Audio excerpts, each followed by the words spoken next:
Adolf Eichmann, most elusive of the major Nazi war criminals, will be tried in what some people call the trial of the century. Da blieb mir ja nichts anderes übrig, da musste ich gehorchen, was befohlen war.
אני פותח את הישיבה 113 של המשפט.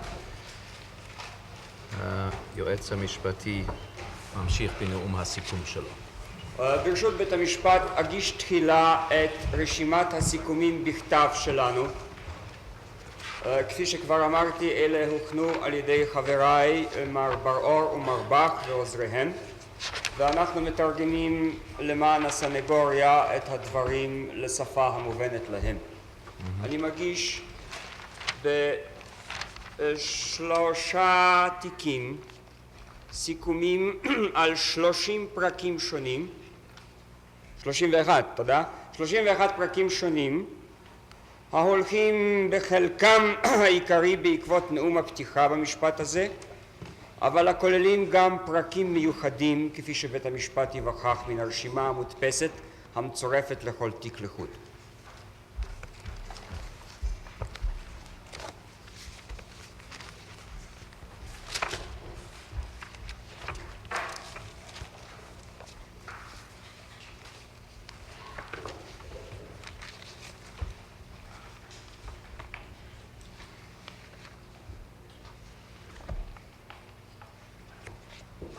תודה. אני מסמן את ההעתק הראשון בראשי תיבות שלי.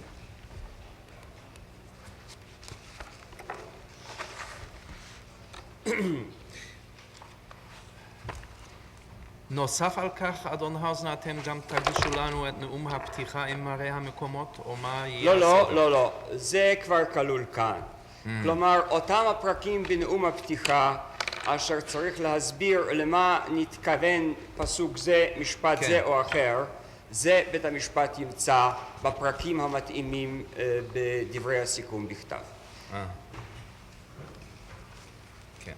ואחר כך נקבל גם את נאום הסיכום עם מראה המקומות. את נאום הסיכום עם מראי מקומות בשוליים, זה יוגש לבית המשפט, אני מקווה, עד יום שישי או יום ראשון. טוב, זה לא חשוב. אנחנו מכינים תחילה למען הסנגור, אני מקווה שבית המשפט לא יתרעם עלינו על כך. אנחנו חושבים שיותר דחוף לא לקבל את הערות השוליים, ולכן אנחנו מכינים בעבורו תחילה את זה. טוב. ועכשיו ברשות כבודכם אגיד כמה מילים על הערכת הראיות במשפט זה.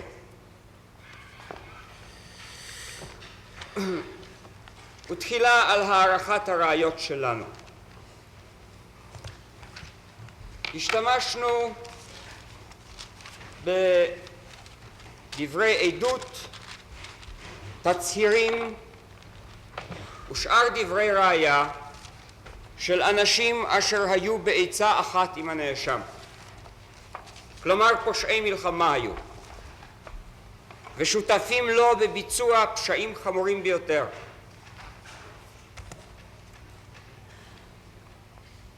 ולא היה מנוס מלהזדקק לעדויות כאלה, מפני שאלה היו האנשים אשר ידעו מה שנעשה בתוככי גרמניה הנאצית, ומפני שהם ורק הם יכלו להעיד מכלי ראשון על מה שנעשה באותה תופת.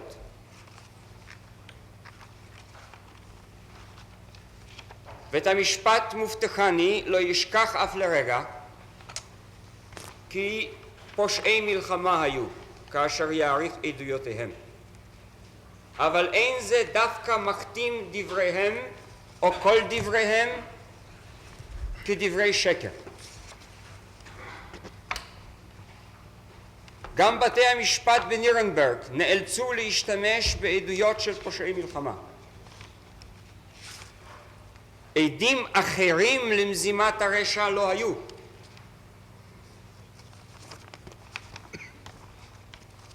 אנשים צדיקים לא ישבו במועצותיהם של הנאצים, ומן ההכרח היה להזדקק לאותן עדויות אשר היו מצויות. ולפיכך ישקול בית המשפט את דבריהם של ויסליצני, של רודולף הס, של בקי, של אנדרה ושל אחרים, באותה זהירות היאה והראויה, כאשר שוקלים דבריהם של אנשים שהם שותפים לעבירה. אבל במידה שניכר כי אין הם מנסים לגולל אשמה על אחרים, ובמידה שדבריהם משתזרים במסכת הראיות ונתמכים על ידי מסמכים ועדויות אחרות, אין כל סיבה לבלי להאמין להם. בייחוד אין כל סיבה לבלי להאמין לדברים של אנשים אשר לא היה להם עוד מה להרוויח, לא היה להם עוד במה לזכות אם ישקרו. ובמצב כזה עמדו שני עדים מרכזיים אשר דבריהם מדברים נגד הנאשם כמאה עדים, הס וביסליצן. כאשר הס כתב את דבריו בבית הסוהר הפולני, הכתים את עצמו כפושע, כתליינם של מיליונים, ולא היה לו כל עניין לגולל אשמה על אדולף איישמן. וכשוויסליצני ישב בכלא ברטיסלבה בתא 106 או בתא 133, אותם התאים הידועים בהם נכתבו דבריו, לא היה לו כל עניין לגולל על איישמן פשעים, לאחר שהוא עצמו הודה כי שותף הוא להם.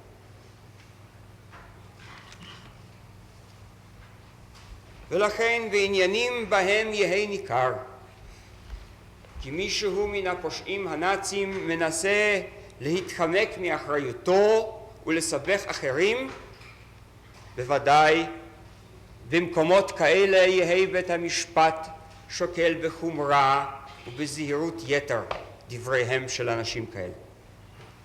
מה בנוגע להצעתו של ויסליצני לחפש את אייכמן? כן, כבודו, אני נתתי דעתי לעניין זה. איישמן היה מבוקש, וייתכן שוויסליצני קיווה לא כי פסק הדין שלו ישונה אם ימצא את איישמן, אבל אולי מישהו יעזור לו להשיג חנינה להצלת חייו, אם הוא יתרום לעשיית צדק על ידי כך שיביא למעצרו של פושע גדול עוד יותר. זה כל מה שאנחנו יכולים ללמוד מן הדברים. הוא אומר, איישמן נחוץ לי מפני שאני רוצה להראות את עצמי בפרספקטיבה הנכונה, כדי שתאמינו לי שאני לא יחידי עשיתי את המלאכה הזאת. וכאשר אני אביא לכם את איישמן, אז כנראה הייתה גם תקווה כמוסה בליבו שמישהו בעד עצם מעשה תפיסת איישמן או יכון אותו או יתחשב בזה בשעת בדיקת החנינה. אבל מכל מקום ויסליצני נתמך על ידי כל שרשרת הראיות שלא הייתה בפניו אז. הדברים האלה טרם נתגלו וטרם היו ידועים, מפני שהם הוקשו רק בשורת המשפטים אשר נתבררו לאחר מכן. וכאשר ויסליצני קובע עובדות ומספר על אירועים אשר יש להם תמיכה מלאה באותם מסמכים שנתגלו רק אחר כך, אני אומר, יש סיבה מלאה להאמין לו. וכל דבריו, גם בעדותו, יש בהם שלמות פנימית ואין בהם סתירה. ואם תחשבו שהוא ישב בכלא ברטיסלבה והס בקרקוב, והדברים תואמים ומשלימים אחד את השני,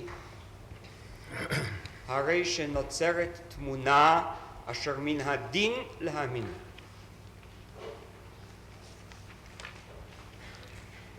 ועוד דבר, לשותפים בעבירה דרוש סיוע, ושותף אחד איננו יכול להוות סיוע לשותף אחר. בוודאי. בוודאי. אבל מאות המסמכים שהגשנו הם סיוע למכביר.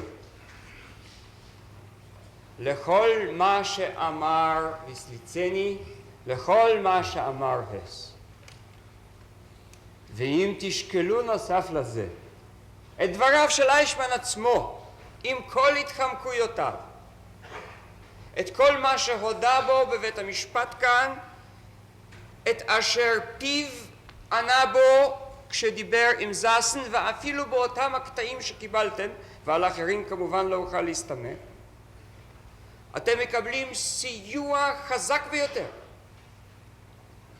לאותה גרסה, לאותה תמונת מעמד ולאותן פעולות אשר רודולף הס וויסליצני תיארו.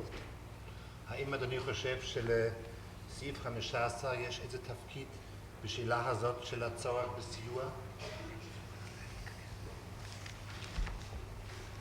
סעיף 15 היה דרוש לנו, אדוני, כדי שהעדויות האלה תתקבלנה, ואומנם בית המשפט נתבקש להפעיל מדי פעם את סמכותו מכוח אותו סעיף כדי שהעדויות תהיינה קבילות, ורק מי שהפעיל סמכותו נתקבלו הראיות. אבל כעת מי שהן ראיה בבית המשפט, כלומר מי שהתגברנו על שלב הקבילות של הראיה, אין אני חושב שאנחנו צריכים את סעיף 15 לשם שקילת הראיה.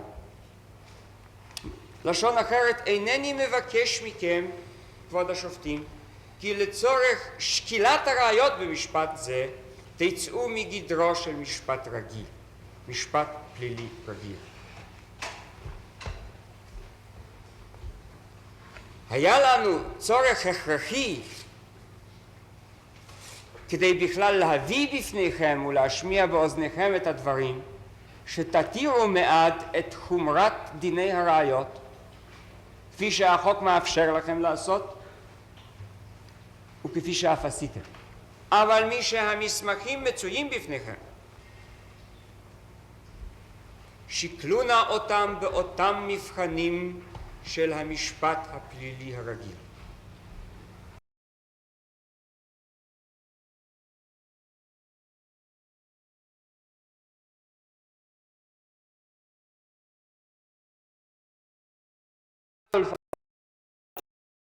הללו.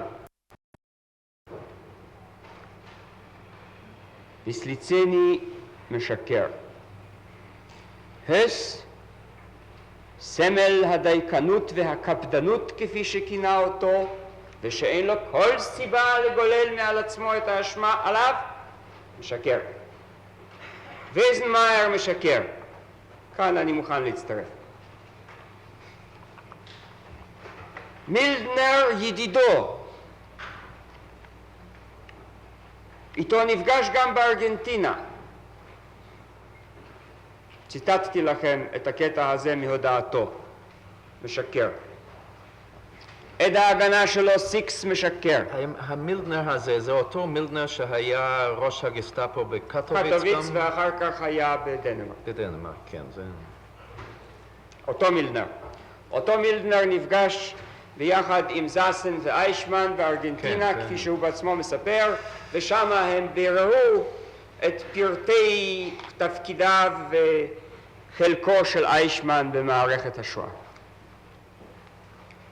העד שלו סיקס משקר, הטל משקר, בשר כזבן, מורגן שופט האס-אס משקר, גרל משקר, העד שלו וינקלמן משקר. כולם משקרים.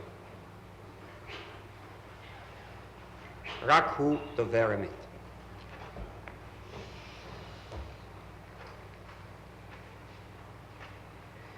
מותר לו לדעתו לחזור בו ממה שאמר במשטרה, מפני שהוא נוכח שטעה. וכיצד נוכח? ראו גם ראו, הוא אומר לכם, כבוד השופטים. הנה במשטרה לקחתי עליי את מעצרו של הכומר גריבר למשל. וכאן התברר לי לפתע לתימהוני, הוא אומר, שלא אני במו ידיי עצרתי אותו, איזה שטאפושטלה אסרה אותו. סימן שלא זכרתי כהלכה. והרי הוא מדבר בפרטי פרטים במשטרה, ובשני מקומות. עמודים 1636, 1645 ו-2108, על ההוראות שנתן למעצרו של גריבר. וכאשר גריבר בא לכאן והוא איננו יודע מי גרם למעצרו, אלא שאיזה תחנת משטרה ביצעה את הוראותיו של איישמן ועשתה את זה, אז נמצא תירוץ מצוין. ראו גם ראו, הרשעתי את עצמי על חינם. גריבר אומר שמישהו אחר עצר אותו, ולא אני. ואני חשבתי ונשאתי זאת על מצפוני כל הימים שידיי היו במעל הזה.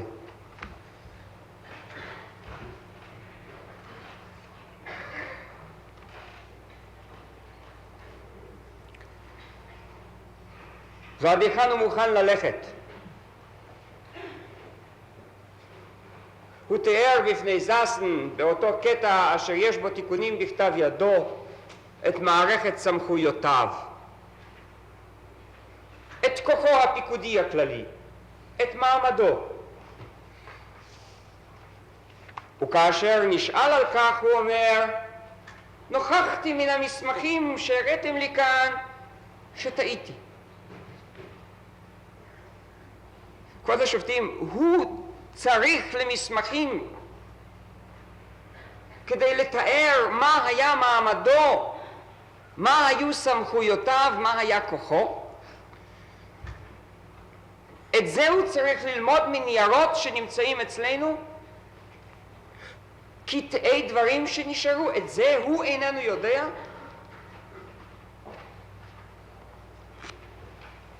הוא הנושא גם בארגנטינה בגאווה את התואר אוברשטורמבנפירר AD אוסדינסט.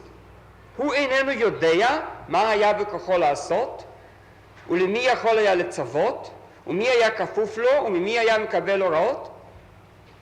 הוא נוכח שטעה.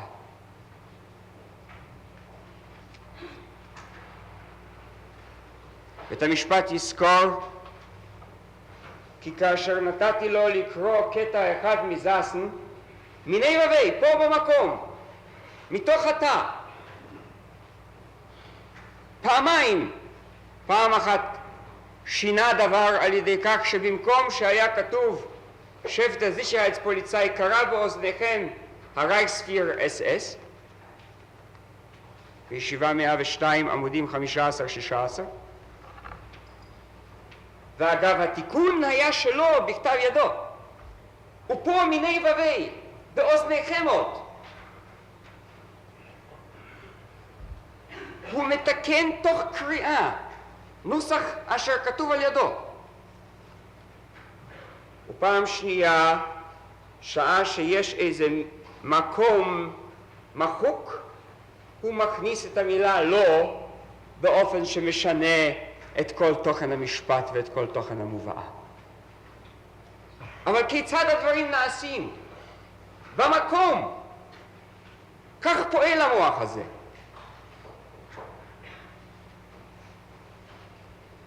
וכאן כבודכם אולי הדבר המרכזי להערכת אותה עדות.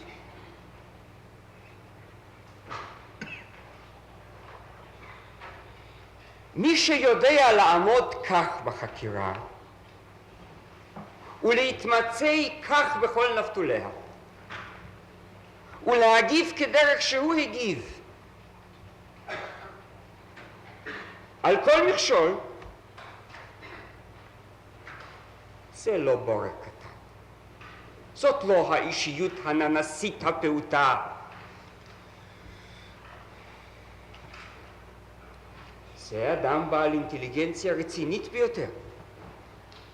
כמובן, קשה מאוד לצאת באופן סביר ואינטליגנטי מתוך רשת ההוכחות הזאת אשר הייתה פרוסה לרגליו. ולכן הוא מוכרח לסתור את עצמו מדי פעם. ולכן הוא מוכרח לתת תירוצים אשר הם תלויים על בלימה. אבל קומת אישיות ואפילו אישיות שטנית בלטה מתוך החקירה הזאת. פה ראינו אדם אשר לשאלות בית המשפט ובחקירה שכנגד מתפתל, עונה שלא כעניין, אבל ממציא תירוץ מיני ובי, בעורמה, בפיקחות, ומגלה את הדמות של יכולת מחשבה והתמצאות מיידיים.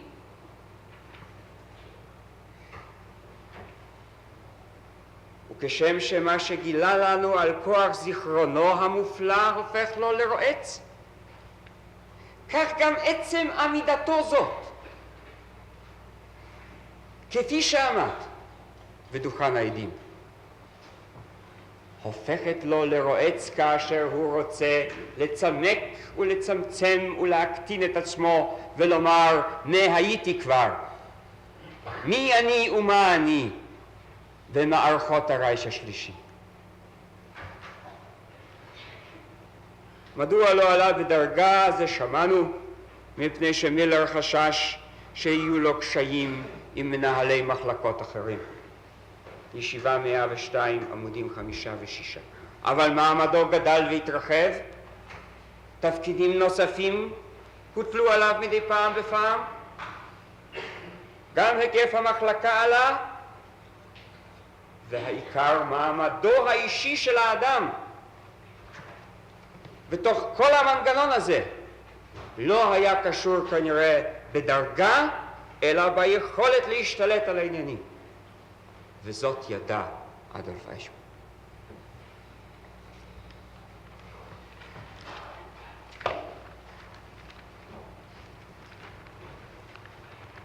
הוא רצה להגיד לכם כי הוא בכלל לא היה אנטישמי.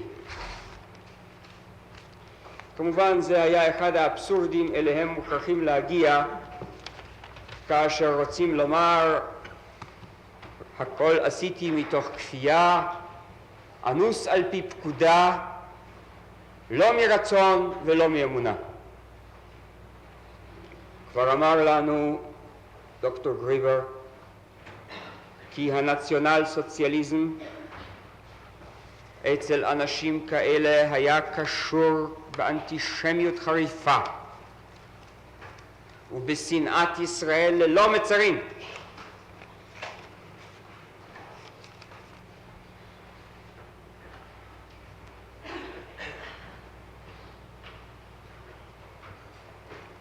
ותראו כבודכם את סגנון דיבורו אז ובארגנטינה. נניח שהוא צריך לסכל מאמציהם של השוודים להצלת יהודים. נניח שאמרו לו, אני מקבל גרסתו לצורך הטענה, אם כן אני מאמין בה לרגע. כי מילר אמר לו, תכתוב שלא יעזרו ליהודים הנורווגים, תכתוב שלא יעניקו אזרחות שוודית לכמה עשרות יהודים שרוצים להינצל וכדומה. אבל השטנה והאיבה של הטון הזה, איך הוא כותב על כל מי שמנסה להושיט יד ליהודי, איך הוא קוצף בחימה שפוכה על ראול ולנברג, הכלב היהודי כפי שהוא מכנה אותו. אני אחסל אותו, הוא אומר. הוא מעיז. זה לא היה בכתב אלא בעל פה, אם אני זוכר נכון. זה היה בעל פה. כן. זה כתוב בדוח קסטנר, ככה התלוננה השגרירות השוודית בברלין, ומיניסטריון החוץ הגרמני לא הכחיש זאת, אלא אמר שהדברים נאמרו בעידנא דריתחא. ניחא, בעידנא דריתחא. מה עשה ולנברג? ניסה להציל מציפורניו כמה אלפי יהודים. ניסה לחלץ ממצעד המוות כמה מאות אנשים או כמה אלפים. הכלב היהודי, אני יראה בו, הוא אומר.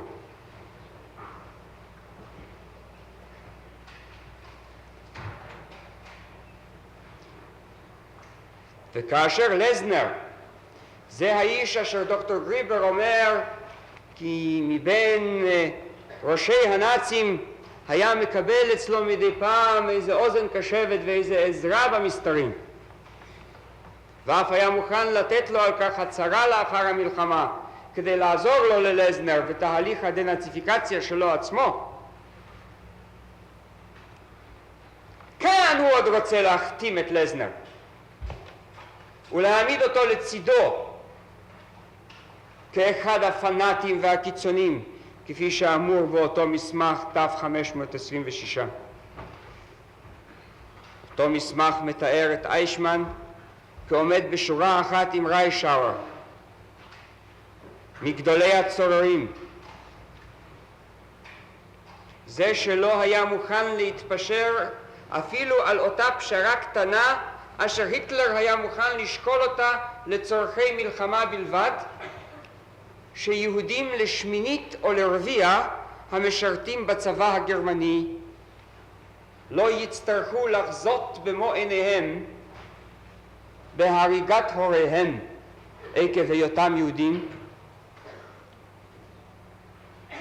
ולפיכך היה מוכן היטלר לדחות את פתרון בעיית בני נישואי התערובת עד אחרי המלחמה. לא כן ריישאואר, לא כן אדולף איישמן.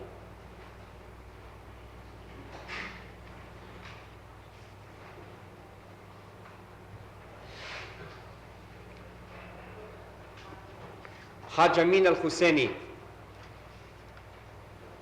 היה האדם אשר מצא בו באיישמן יהלום יקר. כמובן מי שהחל בשפיכת הדמים של יהודים בארץ, זה ליבו פתוח לרווחה, לשותפות התמאה עם שופך דם יהודים בעולם. ואיישמן מאמן בתוך מחלקתו את בני הפמליה של המופתי, וביניהם את מי שכונה היידרי של המזרח הקרוב. למה הדברים מכוונים, שופטיי ורבותיי? הם לאחר הניצחון אשר יבוא כמקווה להם תכננו את אותה מלאכת הדמים בעולם כולו אשר ייפול תחת רגליהם. המופתי ביקש לעצמו איש כמוהו הנה, שיעזור לו לשופך דמי היהודים בחברון וביפו ובירושלים מן הפרעות של 21, של 29 ושל 36, לעזור לו לחלות את המלאכה. הוא ראה ששם עושים את זה יותר טוב. ואיישמן לא הכחיש כלל. היה איזה דבר כזה, אבל הוא איננו זוכר אם ויסליצני היה האדם אשר נתכבד בהצעה זאת, וכך הוא מפקפק. אמנם ויסליצני אומר שהצעה הנפלאה זאת להיות יועצו של המופתי לפתרון בעיית היהודים בפלסטינה הכבושה אליו הופנתה.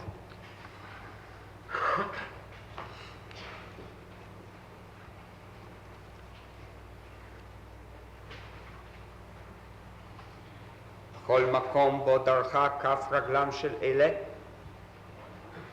הפנו מיד זעמם אל היהודים. מספיק היה שהאפריקה קור יגיע לצפון אפריקה, ומיד מתחילה פרשתם של יהודי טוניס, ומיד מתחיל ניסיון עקירתם ורדיפתם. חורה לו שיש יהודים המסתתרים בפינות נידחות, במונקו. חורה לו שיש השפעה יהודית בליכטנשטיין. היד שלוחה לכל מקום, ללכוד את היהודי ולהשליך אותו לתאי הגז.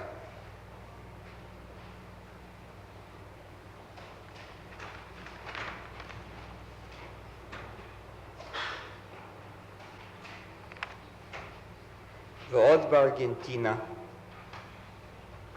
שהוא כבר משוחרר מכל קשריו, מנדרו כפי שאמר לכם, כיצד הוא כותב על אדם שהעז להביע ביקורת על דרכו של הפירר, באיזה כינויי גנאי הוא מכנה בשולי אותו ספר שקרא. אדם אשר חושב לאחר זמן שמא טעה היטלר, ובמה טעה? בדרך ניהול המלחמה. איישמן נשאר נאמן לפירר שלו גם עד הסוף, גם אחרי מותו של הפירר.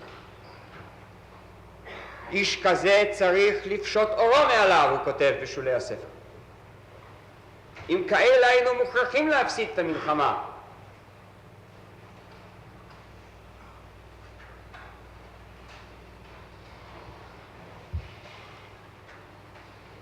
והנציונל סוציאליזם המרעיל והמורעל תוסס ובוקע ועולה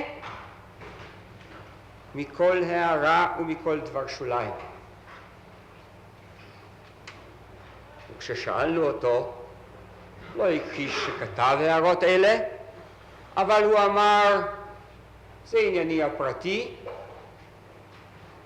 מניין זה הגיע אליכם? אני לא נתתי את הספר הזה בהשאלה לאף אחד. זה מה שהרגיז אותו. שהספר אשר הוא לא נתן בהשאלה נפל בידי מערכת עיתון, ואותה מערכת פרסמה את הדברים, כולל הערותיו המגלות את צפונות ליבו. ומה הוא כותב בתיק 17?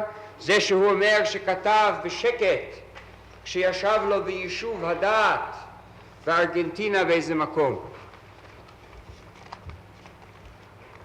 על תחבולות העורמה היהודיות הטיפוסיות. כך הוא כותב כאשר נודע לו כי קרומאי חברו יעמוד לדין או יסתבך בתהליך משפטי בגרמניה.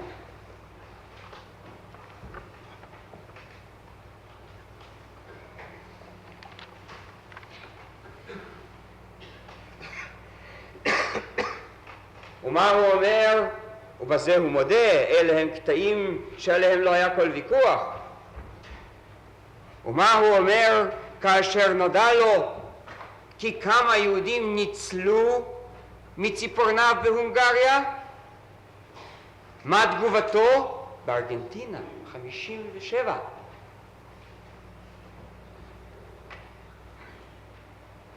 טוב, אם זה כך, לא על מצפוני הדבר שמדינת המג'ארים נאנקת עד היום מסבל השוטרים החשאיים היהודים. ויסליצני וקרומאי הם יהיו אשמים בזה.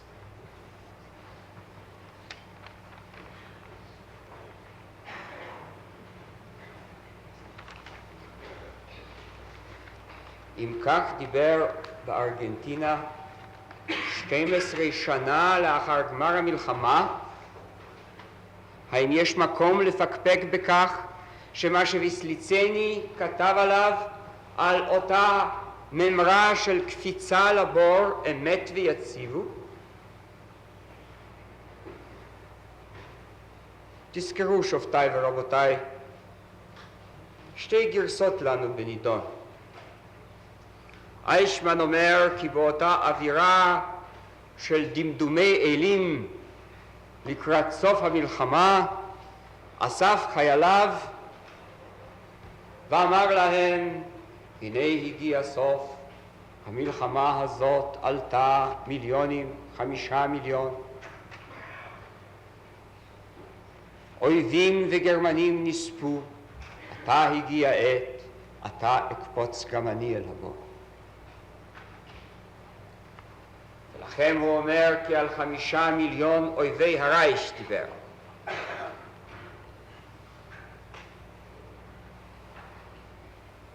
מלבד העובדה שלהבת העולם החופשי נפלו הרבה יותר מ5 מיליון אויבים, הרבה יותר מ3 פעמים 5 באותה מלחמה כדי למגר את המפלצת הנאצית, אבל נניח שבמספרים אין הוא בקיא כל כך. איזה אויבים היו לו? על איזה אויבים יכול היה הוא לדבר בפני אנשי מחלקתו? באיזה חזית עסק הוא? איזה אויב קילה הוא? הוא עסק רק באויב אחד, את זאת אמר בפה מלא, באויב היהודי, הוא ואנשיו. ואם אמנם רוצה הוא להביע בפני אנשיו בעת האחרונה איזה דבר עידוד ונחמה, או איזה סיכום מעשה ופועל, אמנם הפסדנו, אבל גם אויבים הלכו איתנו תהומה, אין לו אויבים אחרים אלא האויב היהודי. באלה לחם, וזאת הייתה חזיתו. ואומנם כך אמר במו פיו פה בחקירה, שעל יהודים דיבר, על 5 מיליון יהודים, ופעמיים דיבר על כך. פעם אחת הראה לו בית המשפט את אותו הקטע מתף 43, ופעם הראיתי לו אנוכי את הקטע מהודעתו. על 5 מיליון יהודים מדובר.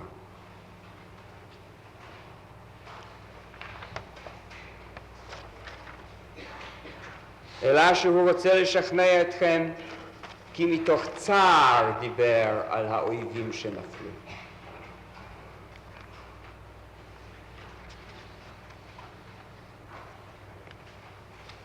אם נחבר ונצרף ונעמיד זה מול זה את דברו על 5 מיליונים כאן, 5 מיליון יהודים, את עדותו של ויסליצני, שהוא אמר לו, לויסליצני, לא אכפת לי, אני את שלי עשיתי, אם הפסדנו במלחמה, אני את המלחמה שלי לא הפסדתי, ואלך בשמחה אל הבור, אם אני יודע שמשכתי איתי 5 מיליון יהודים.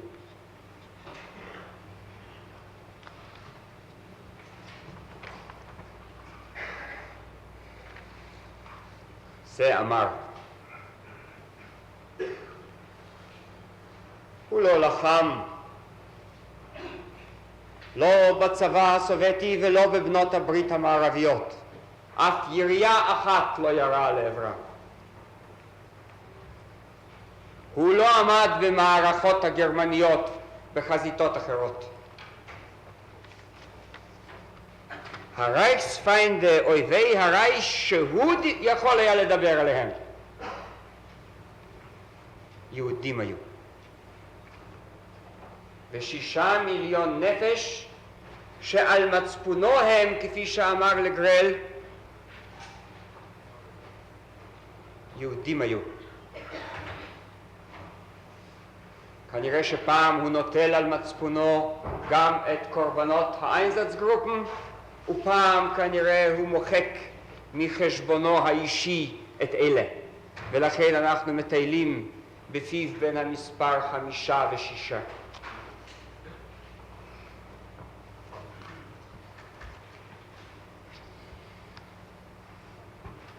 ולהטל אמר במפורש, כילינו 6 מיליון יהודים.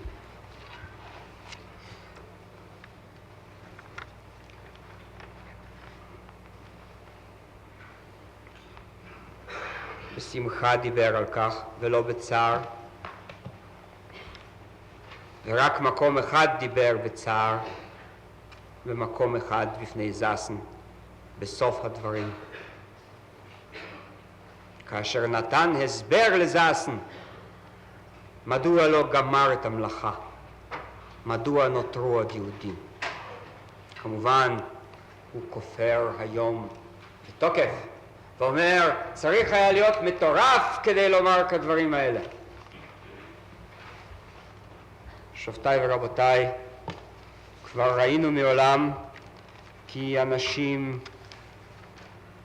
נוקשים בדברי פיהם ואומרים דברים שהם מצטערים עליהם, ולא אתפלא אם אדולף איישמן מצטער היום צער רב בכלל על שיחותיו לזסן ועל כך שהתיר לעצמו לדבר כל כך הרבה. הוא ביקש לא להכניס זאת בספר, לא לפרסם זאת בחייו, אבל אלה היו הרהורי ליבו. לכן כשהוא בא לכאן הוא מדקלם על פשע, כך הוא מכנה את הדבר כאשר הוא נדרש לכנות את הילד בשמו, בשפתו. הרי שוב דבר שפתיים ריקו. הוא אינו חושב עד היום הזה שפשע עשה. הוא ידע שהדבר נוגד כל כלל מוסר,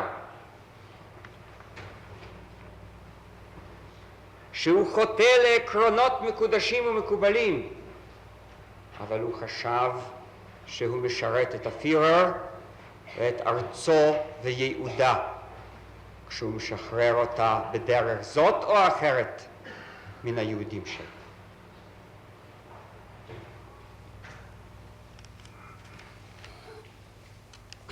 מר האוזנר, בנוגע למספרים, נדמה לי שבתיק 17 יש שם איזו סטטיסטיקה שונה לגמרי. כן. שהוא מגיע לפחות ממיליון. פחות ממיליון.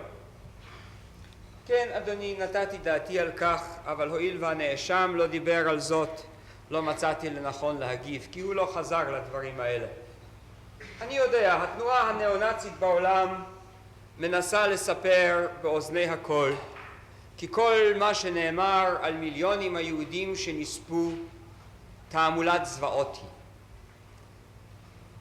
שנהרגו כמה מאות אלפי יהודים כדרך שנהרגו אחרים, בהפצצות, ברעב אשר שרר בתקופת המלחמה, ושכל מה שאנחנו עושים זה לסחור בדם היהודי כדי לזכות בשילומים מגרמניה. זה מה שהניאו-נאצים אומרים בעולם, ובקו זה וברוח זאת מנמיכים את המספר ואומרים, בדיה היא, לא מתו כל כך הרבה. בכלל לא הייתה השמדה.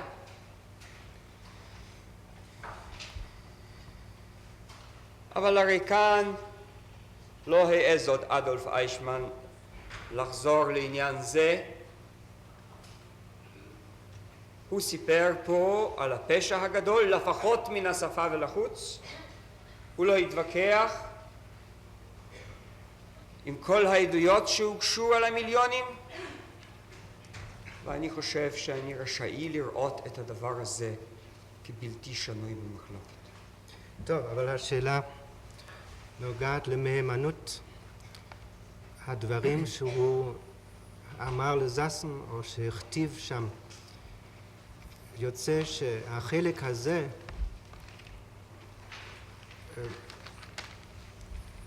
לפי טענת התביעה היו דברי שקר שהנאשם אמר לזסן. זה לא אמר לזסן כבודו.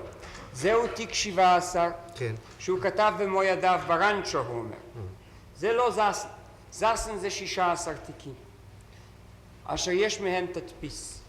כן, מה ההסבר? בשביל מה הוא כתב דברי שקר שם? כבודכם, ההסבר שלי הוא פשוט לגמרי. זה הולך בקו הניאו-נאצי. הוא ידוע היהודים מספרים סיפורי בלהות על מיליונים שנספו, זה לא נכון. והנה לכם סטטיסטיקה, כראש המחלקה היהודית בגסטאפו, אני עושה את החשבון. כך וכך נספו. זה ההסבר וזה פשר הדברים.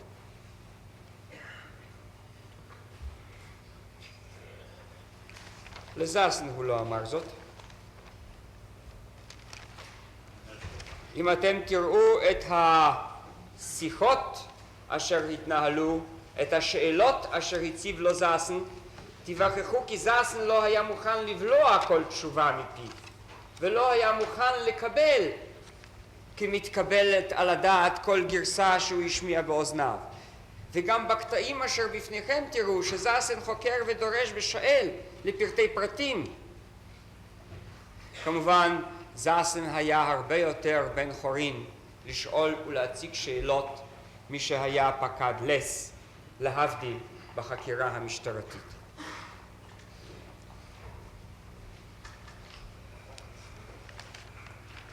אולי מותר לי לבסוף להצביע על כמה מקרים קטנים, אבל לא בלתי חשובים.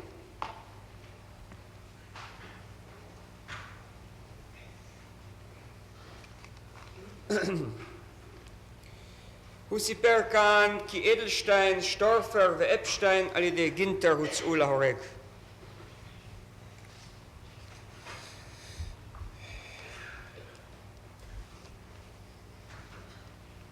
וכבר דיברתי על הדבר מבחינת הסמכויות. אבל יש עוד בחינה אחת.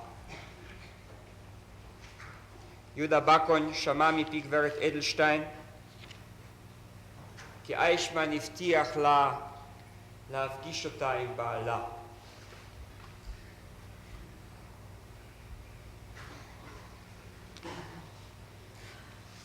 וסליצני אומר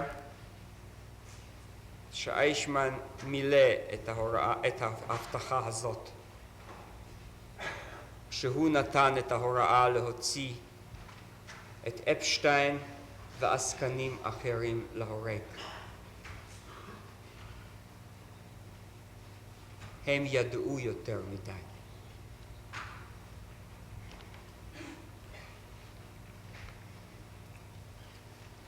על חייה של גיזי פליישמן התנהל מאבק אשר מוצא לו ביטוי בדוח קסטנר. כל המברקים הללו אשר עברו הנה ושמה, קסטנר מספר איך הוא התחנן בפני בשר על נפשה של אותה אישה אצילה, אשת חיל יהודייה.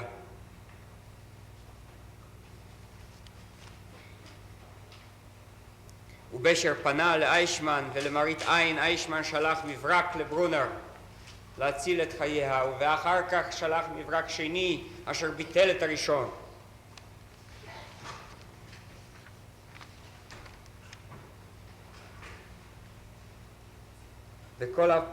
וכל פרשת הבלהות הזאת של השמדת אישה מפני שהיא עוזרת ליהודים, והגיעו עד לידי כך שרימו את הימלר, מפני שבשר פנה להימלר עצמו כדי להציל את חייה, ואז אמרו להימלר, הממשלה הסלובקית אסרה אותה על הפצת שמועות או פרופגנדה נגד המדינה הסלובקית.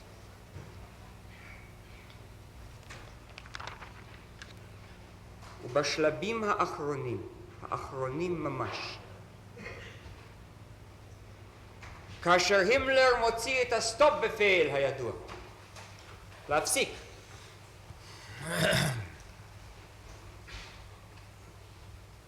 אז איישמן, לפי מה שאנחנו יודעים מדוח קסטנר, אינו מעיז להמרות את פיו של הימלר כמובן,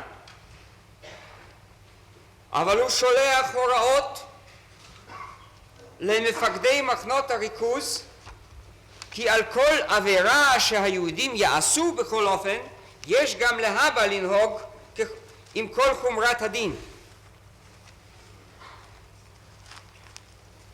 וביסליצני מוסיף ואומר כמה רגז איישמן, כאשר נראה לו כי מפקדי המחנות לא הבינו את הרמז שלו, ולא הבינו כי למה שהוא מתכוון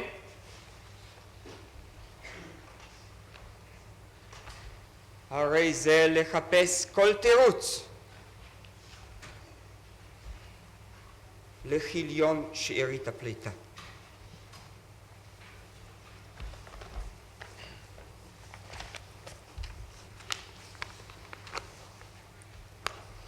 בעמוד 149 של דוח קסטנר הוא מספר על שיחתו עם ויסליצני. איישמן מחפש דרכים כיצד לחבל בפקודת ההפסקה. הוא הבריק למפקדי מחנות הריכוז והעבודה היהודים בפולין הצפויים עכשיו לכיבוש סובייטי. הבריק כלהלן: יש לשמור על חיי היהודים, אבל אם תוך כדי הפינוי יש קשיים כלשהם, יש להעניש אותם בדרך החריפה ביותר. וכעת כועס וזועף איישמן על כך שמפקדי המחנות לא הבינו את דבריו.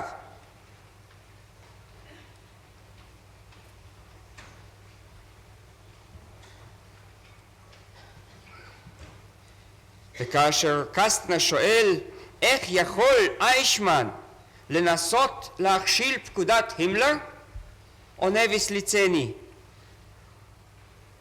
הוא כבר יחבר מברק אשר מילר או קלטנברונר ייתנו לו כיסוי בו.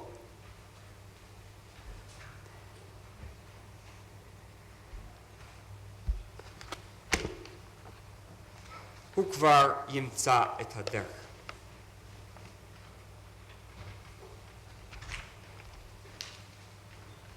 אבל היו כנראה גם מפקדי מחנות שהבינו את הרמז.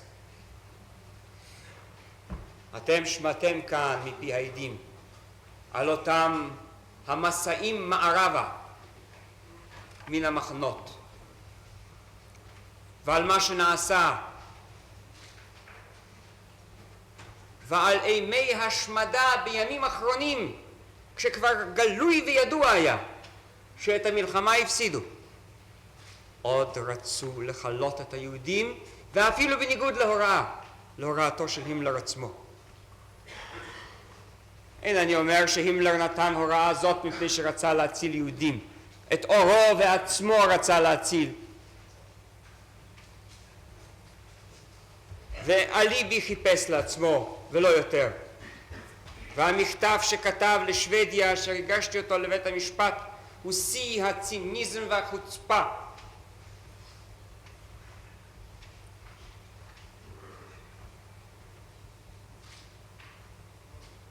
אבל עובדה היא שחיבלו בפקודתו, ועובדה היא שברגעים האחרונים ממש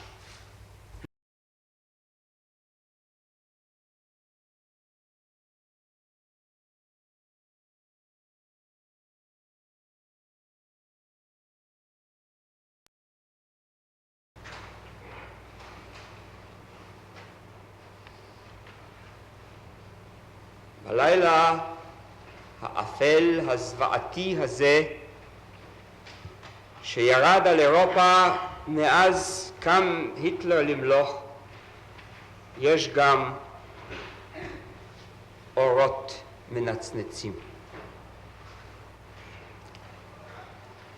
והעם היהודי לא ישכח את מטיביו כשם שאין הוא שוכח את שונאיו הגדולים.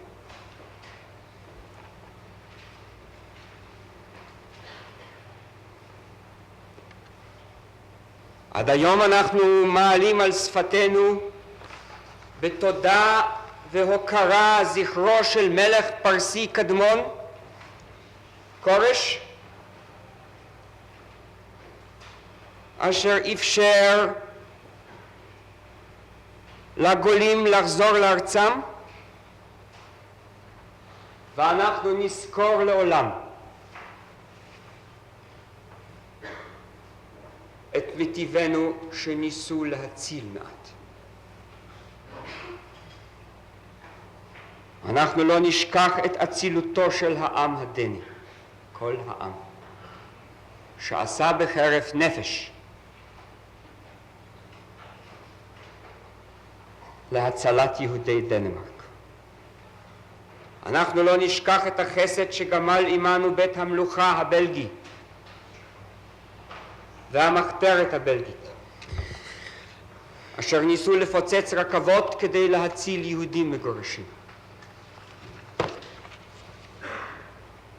אנחנו נזכור את המחתרת הנורווגית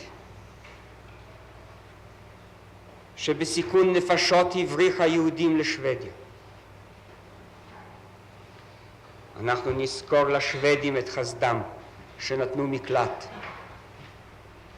ואת בנם הגדול ראול ולנברג, מציל אלפי יהודי הונגריה. אנחנו נזכור את המחתרת הצרפתית שהצילה יהודים. לא נשכח לעם ההולנדי את הזדהותו על ידי ענידת אות הקלון, את השביתה.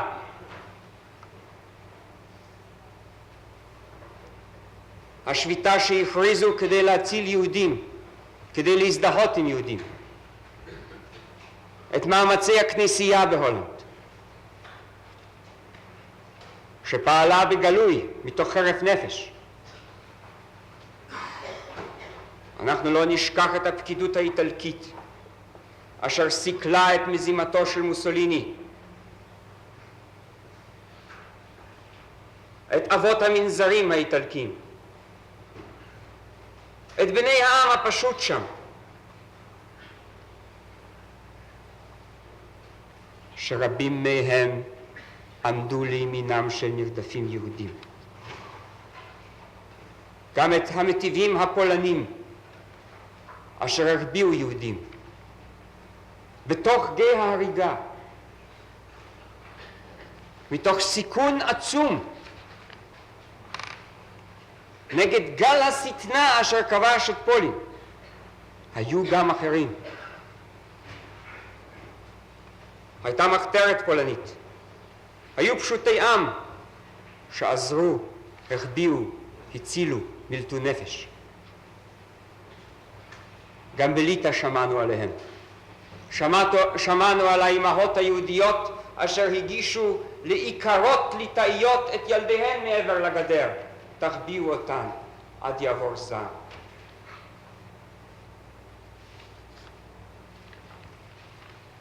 שמענו על דוקטור גריבר וחבריו בתוך גרמניה גופה. על המאמץ הנפשי, סיכון הגוף, החיים, על ידי אנשים שהאמינו באדם ובאהבת אדם. והיו בתוך גרמניה, ודווקא פשוטי עם, כמו שאמר גריבר.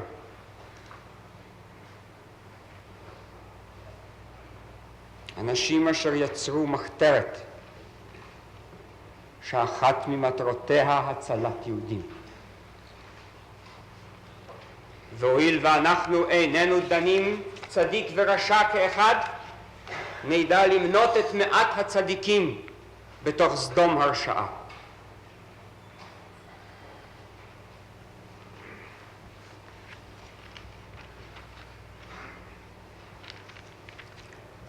אולי ירשה לי בית המשפט לקרוא באוזניו מילים מספר שכתב לא יהודי על פרשה זאת.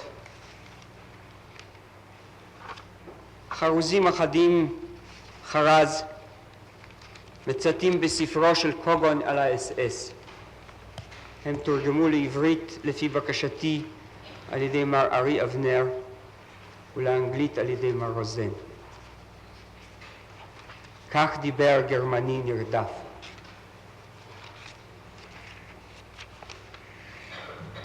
את הארץ הזאת אל ליבי אימצתי, ובאתי אליה בשפע דמויות. שליחים על שליחים אליה הרצתי, אך לא הכרתם את פניי במראות. עם לילה דפקתי עברי חיווריין, בלות נעלי כפליט מגורש. קרצתם לשוטר וקראתם לתליין, ותאמרו את האל נשרת כנדרש. כזקנה נרעדה שרוחה נחיים, בזעקת אלם הרכנתי ראשי. אך אתם דיברתם בדורות הבאים, ורק את אפרי שילחתם לחופשי. מערבות המזרח כמו נער יתום, על פת לחם נפלתי למרגלותיכם. אך אתם יגורתם מן הקם בבוא יום, הסגרתוני למוות מושכים בכתפכם. כאסיר וכעבד, שכיר יום מקולל, באתי נחטף ומוכה בשוט. הספתם עינכם מראשי מדובלל. התכירו פניי בבואי לשפוט?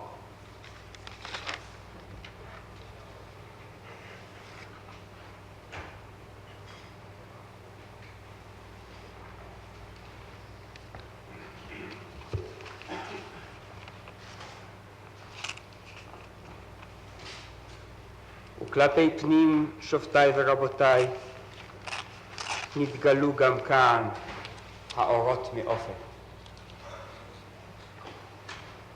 עמידת העם היהודי המוכה עומד בדד,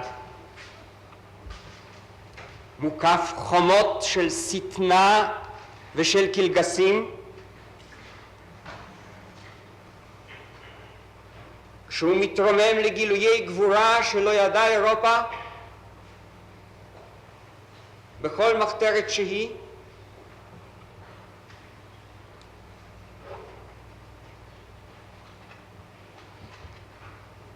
ובכל הארצות. המרד, הפרטיזנים, המחתרת היהודית, המחתרת בפולין, זאת ששמענו עליה בהונגריה מפיו של רוזנברג, מארגנת הבריחה,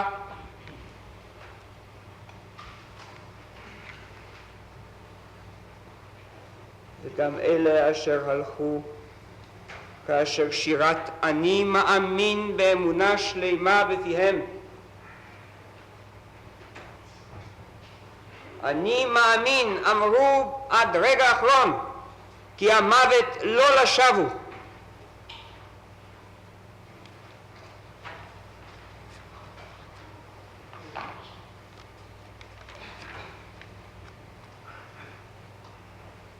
אין נחמה על כך שנפל שליש עם,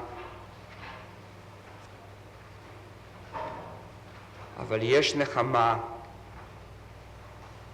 שידעו לעמוד בפני צר ואויב.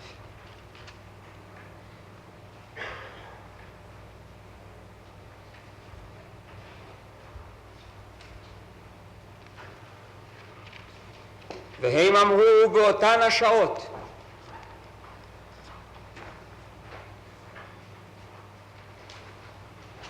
אל נא תאמר הנה דרכי האחרונה,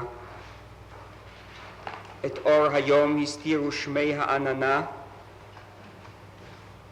זה יום נחשפנו לו עוד יעל ויבוא, ומצעדנו עוד ירעים, אנחנו פה.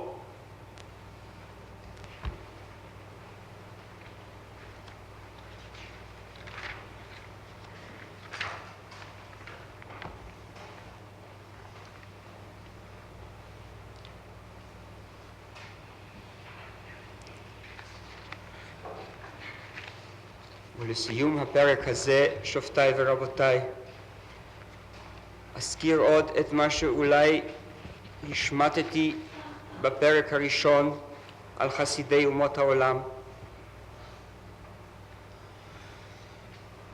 מארצות אחרות, את היוגוסלבים,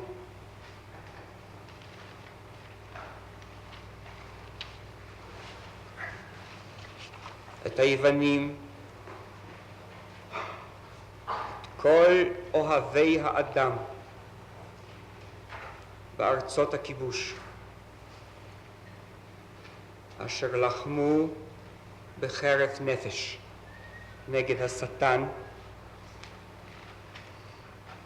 כדי להציל בני אדם ממוות.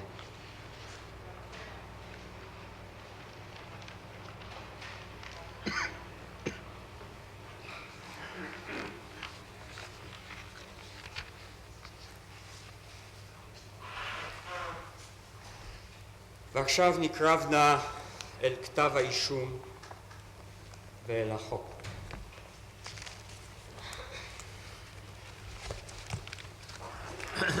החוק לעשיית דין בנאצים ובעוזריהם הוא החוק אשר על פיו הובא אדולף אייכמן לדין, מכיל בסעיף 1 3 עבירות, 3 פשעים אשר הוא מגדירם. פשע כלפי העם היהודי, הרי זה אחד המעשים המפורטים להלן שנעשה בכוונה להשמיד את העם היהודי השמדה גמורה או חלקית: הריגת יהודים, גרימת נזק חמור ליהודים בגוף או בנפש, העמדת יהודים בתנאי חיים שיש בהם כדי להביא להשמדתם הגופנית. נתעכב נא לרגע כאן ולא נעבור בשלב זה לאלמנטים הבאים, מפני סעיפי האישום הראשונים דנים בפריטים האלה. ובכן, הריגת יהודים, גרימת נזק חמור ליהודים בגוף או בנפש.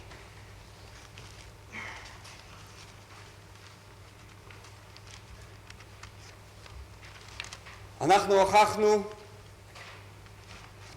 ואני מבין שעל זה גם אין מחלוקת עם הסנגור, כי כל הדברים, אלה ואחרים, המנויים באותו סעיף אומנם בוצעו. הוכחנו את כהונותיו ותפקידיו השונים של אדולף אייכמן, החל מ-4D4, אשר כללה מלכתחילה את האוסטראום, כזכור לנו מתף 170, כלומר את כל שטח המזרח,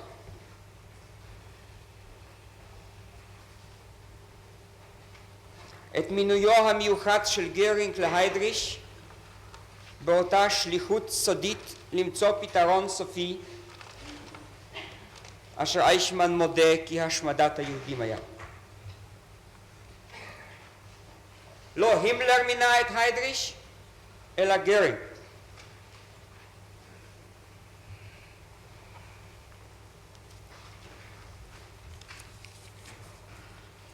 מהו ההבדל?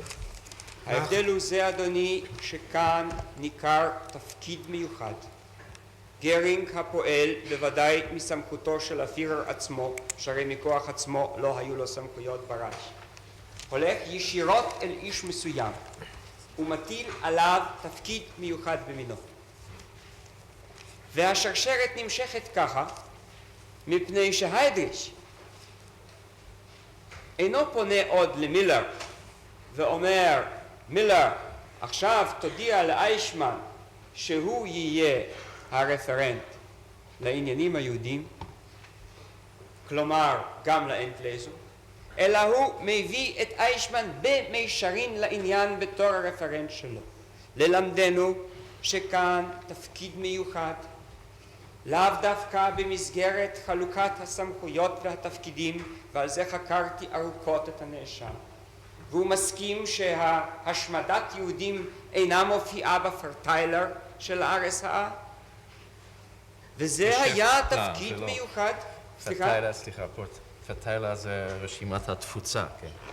סליחה, Geschäftsplan. פטיילה. Geschäftsverteilungsplan. כן, כן.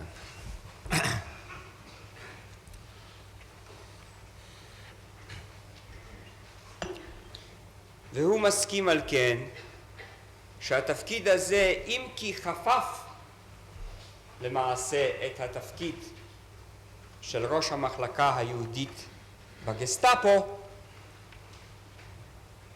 לא נכלל בשמו ובכינויו האיומים, אפילו לא בדרך הסוואה, ברשימת תפקידי ה-RSA. אלא הוא אומר, תפקידי היה מופנה מן הרייש מערבה. מזרחה לא אני טיפלתי, שם טיפלו אחרים. כבר דיברתי על כך ארוכות ולא אחזור על טענותיי. אבל בקשר למינוי הזה, אשר אותו הזכרתי, עליי לומר כדברים הבאים. אם אמנם הגנרל גוברנמאו הייתה יחידה אשר השמידה יהודים באופן אוטונומי, אם נאמר שקריגר וגלובוצניק ביצעו את זאת בפולין ללא קשר עם ה-RSA,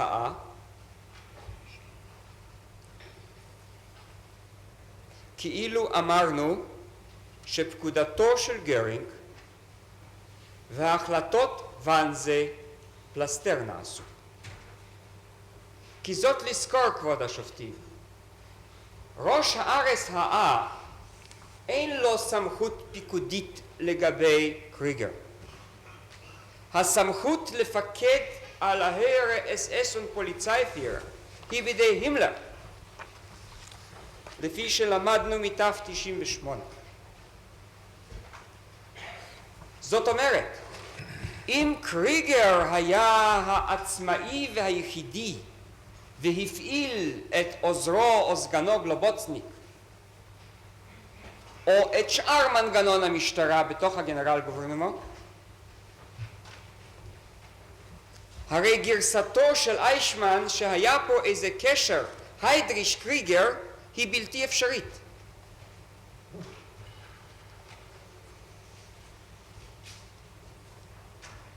אם נוציא מן התמונה את היידריש, פקודתו של גרינג נשארה באוויר וההחלטות ואנזה לא בוצעו. והרי אנחנו יודעים כי אחת מן הסיבות הלא מבוטלות לכינוסה של ואנזה הייתה, כפי שכתוב בתרשומת של 4B4 בתף 182, להביא לידי קיומה של הוועידה מפני שמושל הגנרל גוברנמנט פרנק מגלה נטייה לפעול בענייני היהודים באופן עצמאי. ועל כן כדי לבלום את פרנק בפעולתו העצמאית הזאת, הכריחו אותו לשלוח את בילר לשם, ובילר מסר שם את ההודעה אשר כבר עמדתי עליה ולא אגזול. האם היה המינוי של גרינג מינוי אישי? להיידריש. מינוי... להיידריש אישי כמו שהיה מלכתחילה בינואר 39 מינוי אישי לגבי ההגירה היהודית, כך היה הפעם מינוי אישי, אני מטיל עליך את התפקיד להביא לי הצעות לפתרון הסוף. ומה קרה למינוי זה כשנהרג היידריש? הוא עבר באופן טבעי ליורשו, מפני שבסופו של דבר מי שנעשה הדבר עניינו של ה-RSA הוא השתבץ במערכת פעולתו. ובזה צודק איישמן. כאן כבר טיפלו אחר כך כל השלוחות. כמובן שהיידריש הפעיל לצורך ביצוע התפקיד המיוחד שלו את כל מנגנון המשרד. את משרד 2, את המחלקה הטכנית של ראוף, את היועצים המשפטיים, הכל פעל אחר כך במסגרת הזאת. ומי שנהרג היידריש ונתמנה קלטנברונר, המשיך קלטנברונר בביצוע אותה משימה אשר היידריש קיבל על עצמו. שבכתב 37 באיזה מקום יש משהו על השאלה הזאת. אם היה ייפוי כוח חדש לקלטנברונר. לא, הוא אומר שלא היה. לא היה. כן. גם לא היה צורך, מפני שבינתיים העניינים נכנסו לשלבים מעשיים. והביצוע נעשה, ואיישמן שלט על הדברים, ולא היה כל צורך במינוי נוסף. אבל אין גם ספק שהימלר לעתים קרובות נתן פקודות התערב. והוראות בענייני השמדת יהודים. בוודאי כבודו. אם בית המשפט הבין שאני בא לומר כי המינוי הזה של היידריש היה שלא על דעתו של הימלר או שלא לרצונו של הימלר, הרי הבנתי שלא כהלכה. ברור לי שהימלר היה בסודו של העניין, וברור לי שהימלר רצה בכך, ולא עוד אלא שברור לי שהימלר היה אחד הקושרים המרכזיים, וליד היטלר בוודאי הקושר העליון השני לגבי מתן הפקודה עצמה. אבל זה לא משנה. כאשר העניין נכנס לפסים של ביצוע, אז המנגנון המבצע הכפוף בעניין זה להימלר, כפיפות עליונה, בוודאי משתזר במערכת הסמכויות שיש להימלר, ובוודאי הימלר יכול לתת פקודות גם להיידריש, גם למילר, גם לאיישמן, והוא מתערב בזה, בוודאי. והוא גם מקבל דיווחים על זה. וגם לקרוגר. גם לקרוגר. וגם לקריגר. אבל, בוודאי. אבל מה יש, איזה גרסה, או יותר נכון, איזו ראיה יש, מלבד מה שאיישמן אומר פה, שבגנרל גוברנמנט זה פעל מעל לראש ה-RSA, הימלר, קריגר, גלובוצניק. כך בערך הוא מנסה לתאר את זה כאן.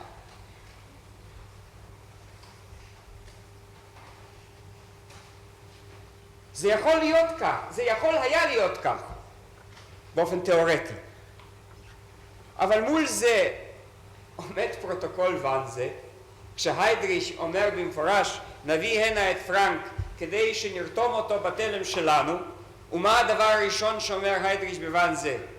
תשמעו, אתם לא תפתרו את העניינים היהודים, העניין הזה הוטל עליי לפי המינוי, ואני האדם המבצע, בלי כל התחשבות בגבולות גיאוגרפיים, וסמכותי משתרעת על כל אזור ההשפעה של הרייך בכל אתר ואתר. ובמה מסתיימת ואנזה?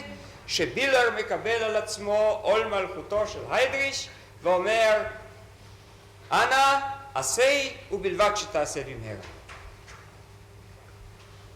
אז יש לנו פרוטוקול ואנזה, יש לנו הוראת גרינג הכוללת, יש לנו התיאורים אשר הוגשו על ידינו, על ידי הסנגוריה, האומרים שאיישמן פעל גם ללא חריג, שהוא היה הנציג בעניין זה בכל מקום ומקום. לא אומרים מלבד גנרל גוברנמנט. יש לנו עדותו הישירה של ויסליצני, האומר שאיישמן נתן דין קדימה להשמדת יהדות פולין.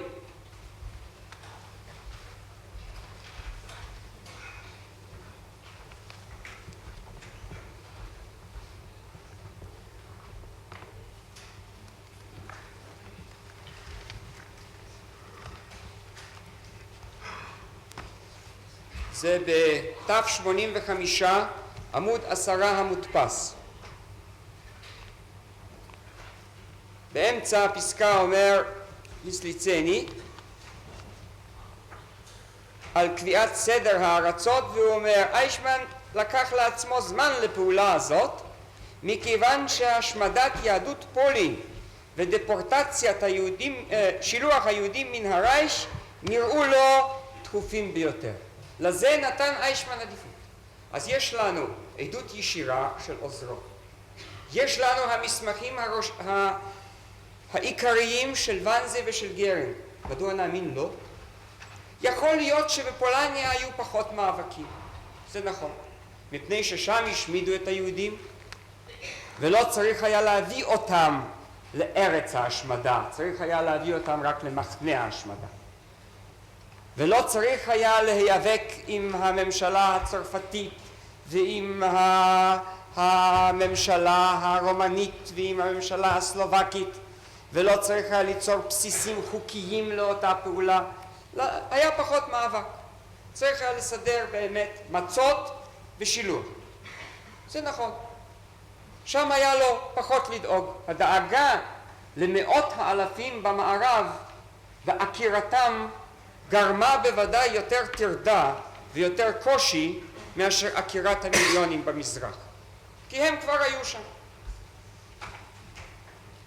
צריך היה רק להביא אותם ממש אל סף פתח הגז.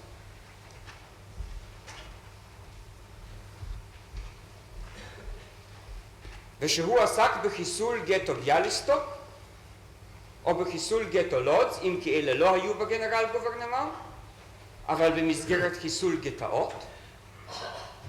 הרי זאת אנחנו יודעים. יש לנו העדות של פרידל על 10,000 יהודים שהוציא גינטר מביאליסטוק. יש לנו הדיווח של 4 להימלר על המשלוח של 45,000 יהודי ביאליסטוק לאחרונה לאושוויץ, שמהם רק 15,000 יימצאו כשירים לעבודה. אגב, הנאשם אפילו לא הגיב, לפי מיטב זיכרוני, על עדות פרידל בקשר לחיסול גטו ביאליסטוק. האם יש לדעת, אדוני, משמעות לעובדה שגלובוצ'ניק אמנם דרש הסמכות מיוחדות כל זמן שהיידריך היה חי, אבל לאחר מכן אנחנו לא שמענו כבר על הסמכות כאלה או דרישות להסמכות? כן, יש חשיבות לעובדה הזאת. קודם כל יש חשיבות, אדוני, לעובדה הזאת שגלובוצ'ניק בכלל מבקש הסמכה מהיידריש ולא מקריגר. מפני שאילו הקשר היה הולך, כפי שאיישמן אומר, הימלר, קריגר, גלובוצ'ניק, אז לא היה טעם בכלל לפנייה אל היידריש. ולכן פה חשיבות ראשונה במעלה, שמפיו של איישמן עצמו אנחנו שומעים שהוא נזקק, גלובוצ'ניק נזקק להיידריש לקבלת האישור. ואחר כך, אדוני, בסוף 42, הלו אקציון ריינהרד התחילה אחרי מותו של היידריש. כן. ואקציון ריינהרד, אדוני, הייתה הסימן, תגמרו עם כולם. כבר לא הייתה יותר בעיה של מכסות, כבר לא הייתה שאלה יותר של מספרים, אלא תגמרו עם כולם. כולם נידונו למוות במהירות ולשוד רכושם. ואין צורך יותר בהסמכות. כי מה הן ההסמכות? גלובוצ'ניק כנראה עובר על המכסה, והוא צריך איזה אישור. הוא המית יותר מדי יהודים, יותר ממה שהתירו לו. אגב, פה זסן קורא באוזניו של איישמן מסמך אשר לא ידוע לנו מן המקורות. הוא ממש, לפי התדפיס, ואני קראתי לו את זה, הוא השמיע באוזניו מסמך אשר הכיל אותה פקודה רטרואקטיבית, אשר אינה ידועה לנו, כלשונה, מלבד מפיו של איישמן.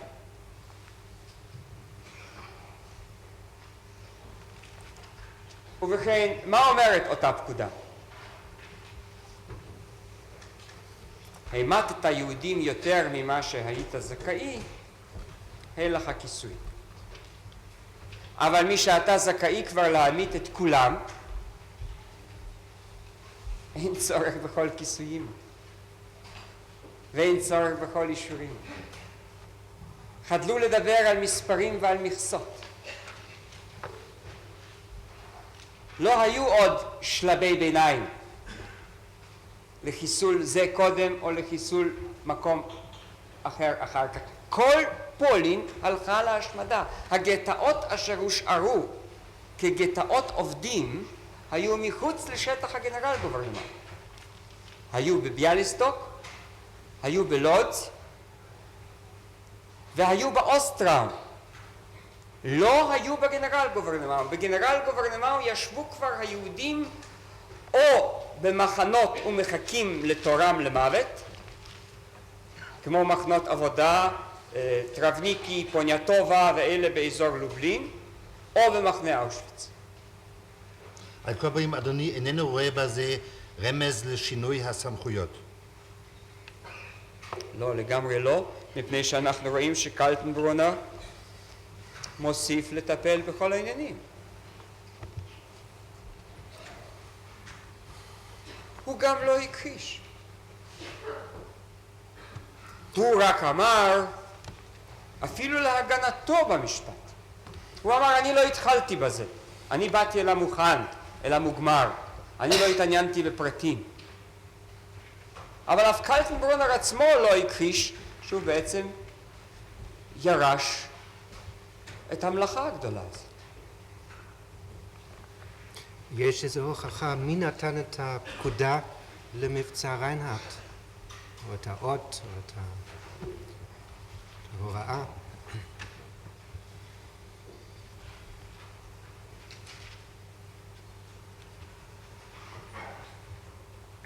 הוכחה ישירה אין לנו את זה. אנחנו יכולים כמובן לעשות קונסטרוקציה מאוד סבירה לאור מה שקרה אחר כך.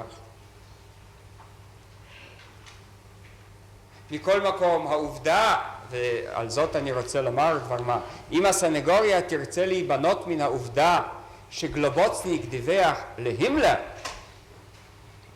על סיום המבצע, ואני עוד אדבר על הדיווח הזה, אינה אומרת באופן קונקלוזיבי בשום אופן שהימלר היה זה אשר נתן את האות. קודם כל אנחנו יודעים על מעמדו המיוחד של גלובוצניק, שנית אנחנו רואים גם וקוראים בדוח שלו מה הוא מבקש מהימלר, את אותות ההצטיינות ואת החופשות ואת הפרסים לאנשיו אשר עסקו במלאכה. מכל מקום, מקיץ 41, כאשר היטלר, המפקד העליון ברייך, הורה על השמדת כל היהודים, העניין הוא מעתה עניין של סדר עדיפויות, ותו לא, של סדר יעילות. איישמן הודה בסופו של דבר כשחקרתיו, כי הפקודה חלה על כל היהודים. הוא רק קיווה, כך הוא אומר, אחר כך הוא היה מוכרח לחזור בו, שעל יהודי הרייך זה לא יחול באופן מיידי או אכזרי או תקיף או קיצוני כל כך. אבל בסוף הראיתי לו את המסמך מ-10 לאוקטובר 41, כשהוא עצמו הסדיר את שילוחם של 50,000 יהודי הרייך אל מחנות נווה ורש, והסכים כי אמנם גם יהודי הרייך נידונו לכליה. ובכן העניין אחר כך היה באמת עניין של סידור מנהלי. מה קודם ומה אחר כך. ואנחנו ראינו מיומנו של פרנק את המאבק הפנימי, את רצונו של פרנק להיות המשביר של גרמניה הגדולה, את חפצו למלא את התפקיד הכלכלי שהפירר הטיל עליו באזור המזרח, ומפני זה ורק מפני זה הוא רוצה להשאיר איזה קומץ יהודים בעמדות מפתח בתעשייה ובכלכלה. את המאבק שבא מברלין, תן את כל היהודים, תוציא את כולם, בא להישאר אחד. ומה בדבר הטענה שהפיקוד היה ראש ה-RSHA, קריגר וגלובוצניק ואחרים שם? לראש ה-RSHA לא הייתה סמכות פיקודית על קריגר או גלובוצניק. זה בית המשפט ימצא בתף 98 המגדיר את סמכויות ה-RSS ופוליצייפר. זה לא יכול היה ללכת. תיאום היה יכול להיות בין השניים. תיאום, אבל לא פיקוד. כן. תיאום, כן.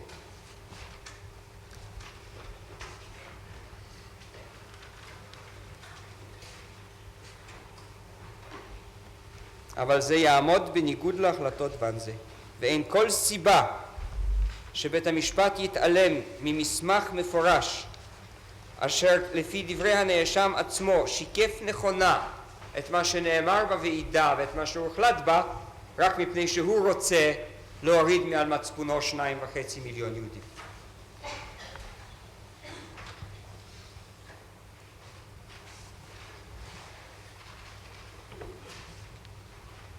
גם אחרים ניסו תכסיס דומה בנירנברג, בכל להודות, מלבד מה שנעשה באותה אפלת המזרח, מזה כולם רצו להירתע. זה הפיל אימה, כי ידעו שדברים איומים ונוראים נעשו במזרח. מה שנראה קצת מוזר בעיניי שלא נשמרו יותר מסמכים בתוך פולניה.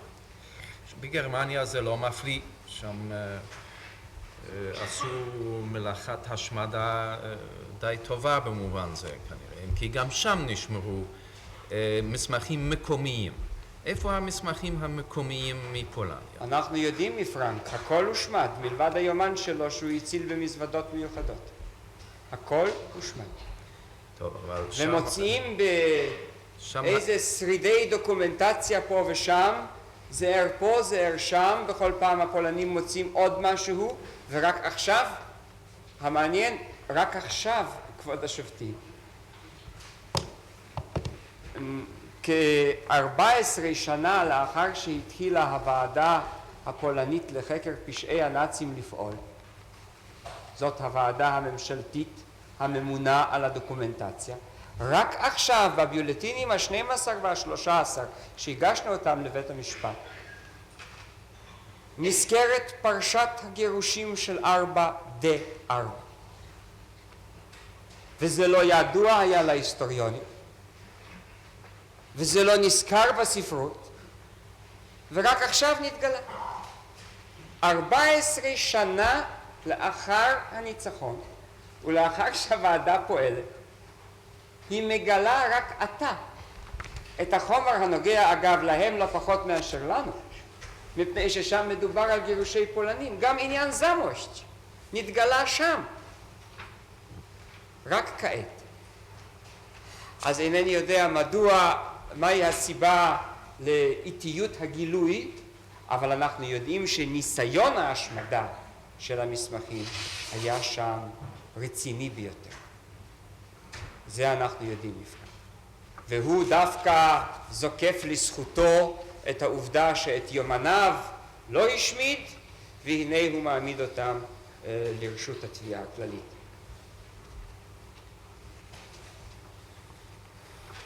הרבה דברים יצטרכו לכתוב מחדש, הרבה סופרים של השואה יצטרכו לחבר אולי את דבריהם מחדש לאור הגילויים האחרונים, אם מותר לי בכל הצניעות לומר אולי גם לאור מה שנתגלה במשפט הזה.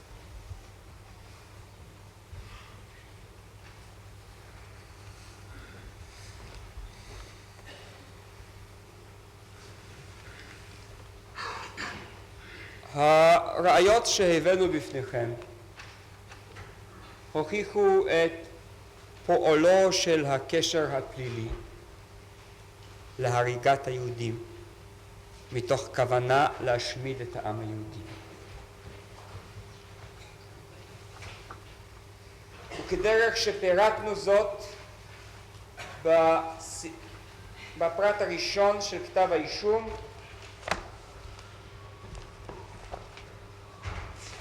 הוכחנו גם על הפעולות ברייך, פעולות האיינזצגרופן ופעולות מחנות ההשמדה והזוועות.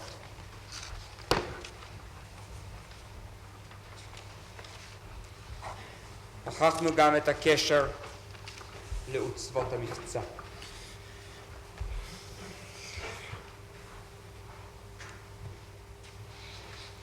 הפרט השני הדן בהעמדת מיליונים של יהודים בתנאי חיים שיש בהם כדי להביא להשמדתם, זה בית 3 של החוק. הוכח על ידי העדויות על מחנות הכפייה, על הגטאות,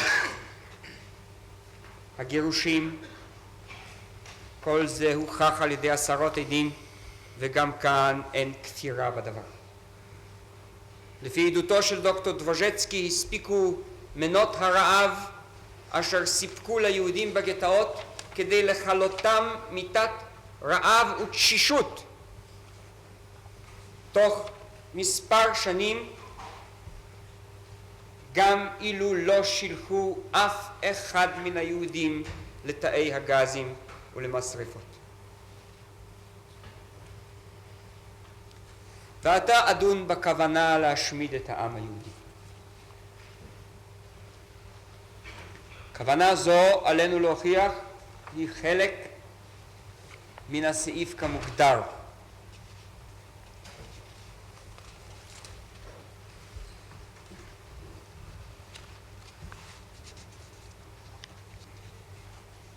הכוונה יכולה להיות השמדה גמורה או חלקית.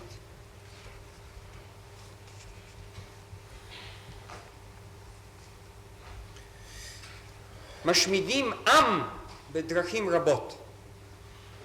גם החוק עצמו קובע כי אפשר לעשות פעולות מתוך כוונה להשמיד עם על ידי כך שלמשל מחללים נכסי רוח, דת או תרבות.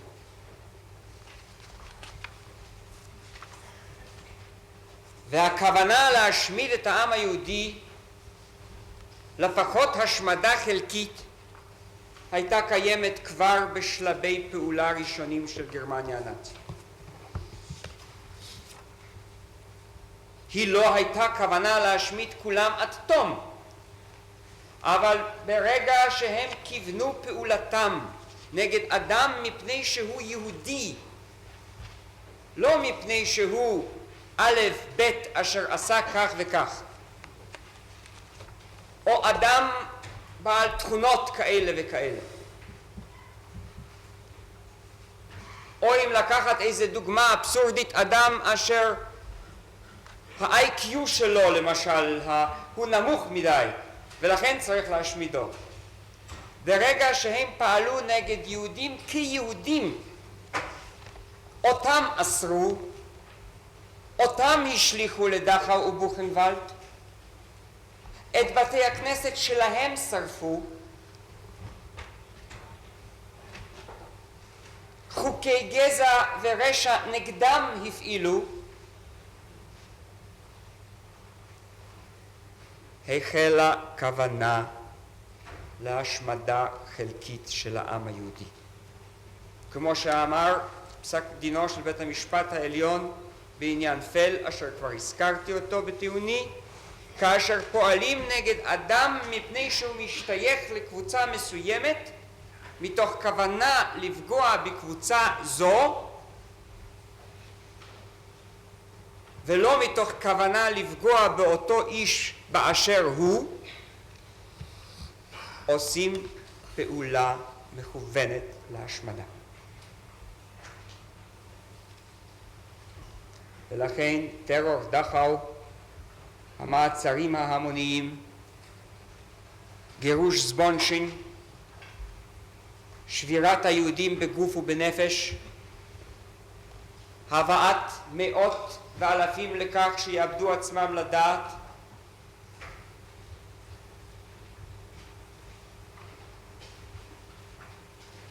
העמדת יהודים בתנאי מחנות הריכוז כשלא אכפת מי מהם יישאר בחיים ומי לא,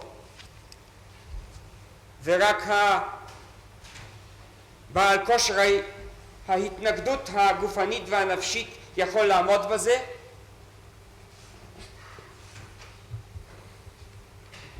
כל אלה נעשים מתוך כוונה להשמיד את העם היהודי.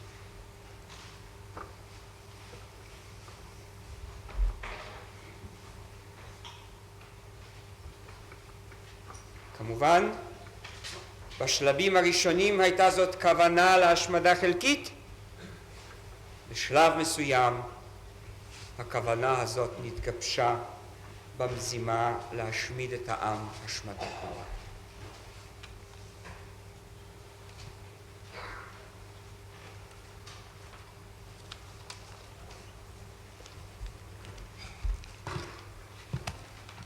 גם התיק החום ותיקוניו מכוונים להעמיד את היהודים בתנאי חיים שיש בהם כדי להביא להשמדתם.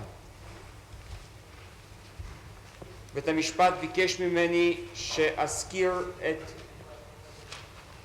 דברו של רוזנברג על הפעלת התיק החום, והרי מצויים הדברים בפרוטוקול של בית הדין הצבאי הבינלאומי של נירנברג, בהוצאה הגרמנית, בכרך ה-11, עמודים 627-629. רוזנברג אומר, אני אמנם לא כתבתי את הדברים, אבל זה כלול בחוזר רונדשרייבן אשר יצא מן המיניסטריון לענייני מזרח, ולפיכך אני נושא באחריות הפעולה של התיק החום.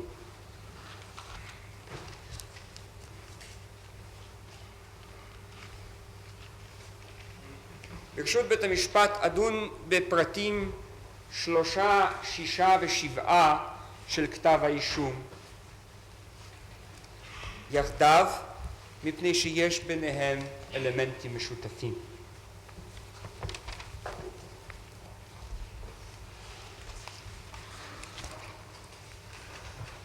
הפרט השלישי מדבר על נזק חמור למיליוני יהודים בגופם ובנפשם.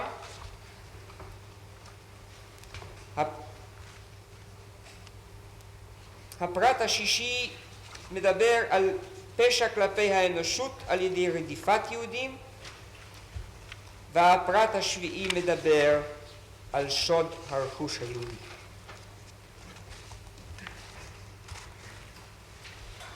אומר כבר בראשית דבריי כי הפרט השלישי מסתכם סיכום כולל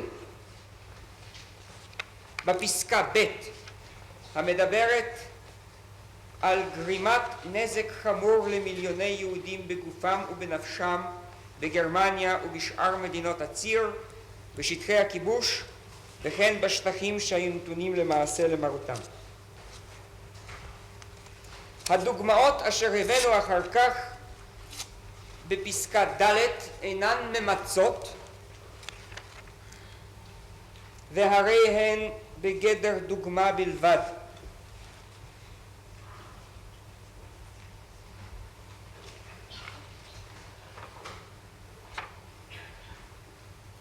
מי שהביא יהודים, ואפילו יהודים שניצולו, לתנאי התופת אשר נתגלו פה לעיניכם,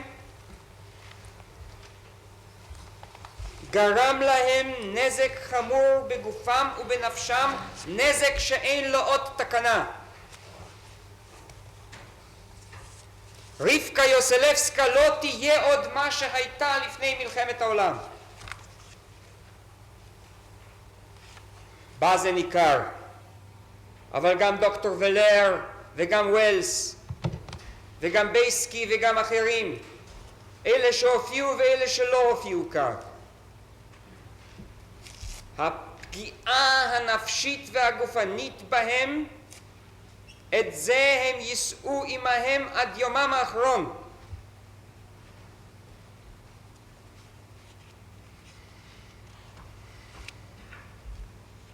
אבל לא רק סבלם של אלה לא אמחל לאדולף אייכמן, גם סבלם של אלה אשר האשמתי אותו ברציחתם לא אמחל לו.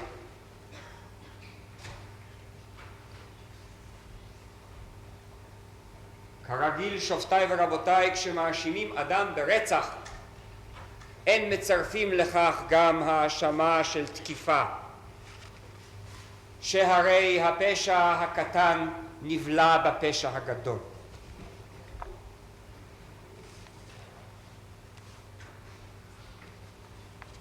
אבל מה שהם עוללו למיליונים יהודים במחנות בעודם בחיים, שלשלת ההתעללויות בזדון,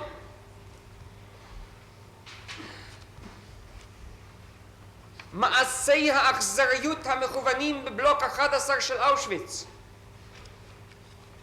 זוועות טרבלינקה, סוביבור, חרמנו ומיידנק, הריסת אדם, שבירת נפש מכוונת, זה לא יסלח, גם אם בסופו של דבר יש גם סעיף אישום על רצח.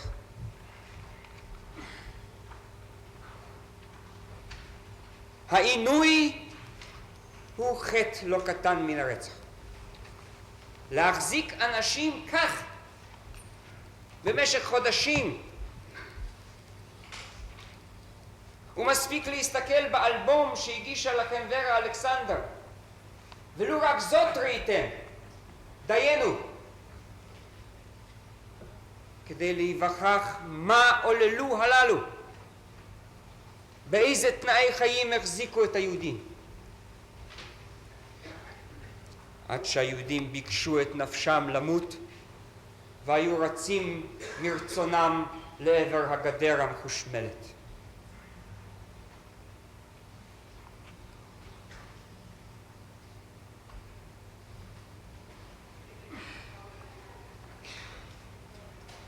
הפרט השישי הרי הוא בעצם אותם מעשים כפי שהם משתקפים מבחינת העבירה של פשע כלפי האנושות. ולא אמחל לאיישמן את מעשיו אם הם חוצים סעיף כלשהו בחוק. הוא חטא גם נגד העם היהודי וגם נגד האנושות וגם פשעי מלחמה חטא.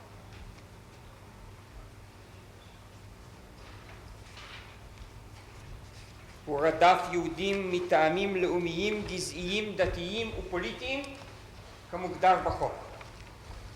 הוא רדף אותם במשך כל תקופת השלטון הנאצי. והסעיף הזה בא לכסות את פעולתו מראשית הצטרפותו לחזית ההדברה של האויב היהודי ועד יום אחרון של פעולתו במסגרת גרמניה הנאצית.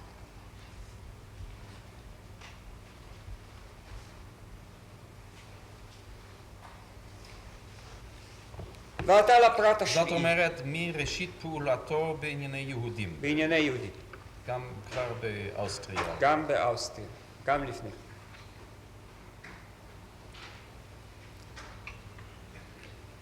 הפרט השביעי הוא שוד הרכוש.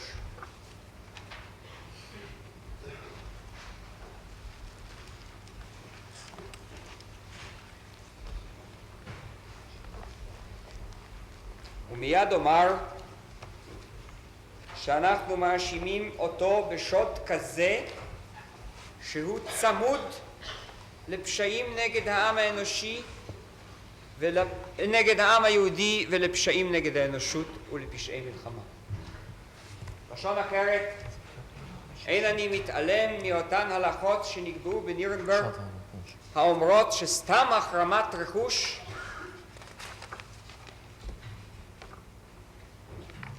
איזה פרט, אדוני? פרט שביעי, אדוני.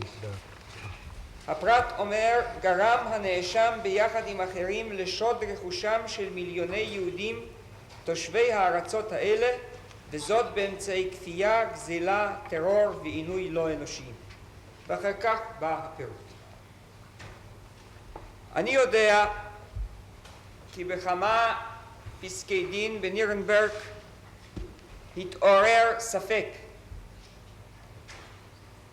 לגבי שוד רכוש כשהוא עומד לבדו, בלתי צמוד לפשע נגד האנושות.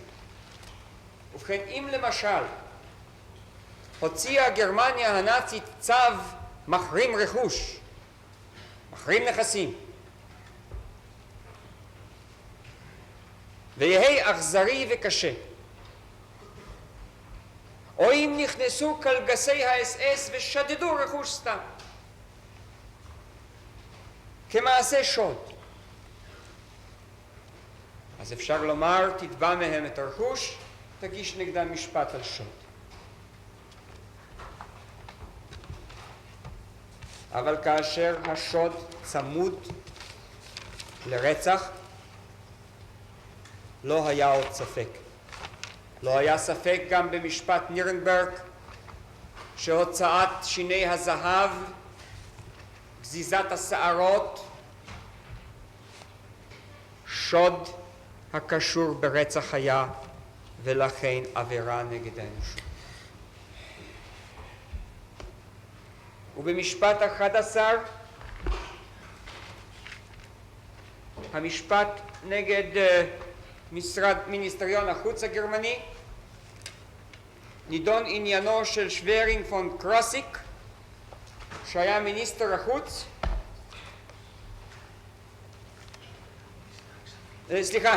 מיניסטר הכספים, תודה. והוא שם בין השאר, כפי שבית המשפט ימצא בכרך 12, עמוד 48 למטה, בכך שביחד עם שטוקארט חתם צווים אשר שללו מן היהודים בגרמניה את רכושם, התירו למשטרה להענישם וטיפלו בהחרמת רכוש יהודי. ובית המשפט ברוב דעות חייב אותו בדין. על כך גם כן. כדי להבין את החיוב בדין, טוב לעמוד תחילה על פסק דינו של המיעוט של השופט פאורס, אשר לא הצטרף לרוב. הוא מצוי בכרך ה-14 בעמוד 930.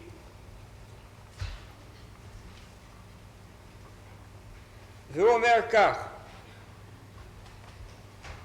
But disregarding all such considerations, the most that can be claimed is that he participated in depriving Jews of property. This cannot be a war crime because the victims were German nationals. It cannot be a crime against humanity because merely depriving people of their property is not such a crime. There must be some mistreatment of the person, as previously pointed out. Schwering von Krosigk is not shown to have participated in any such mistreatment of the person of Jews or anybody else.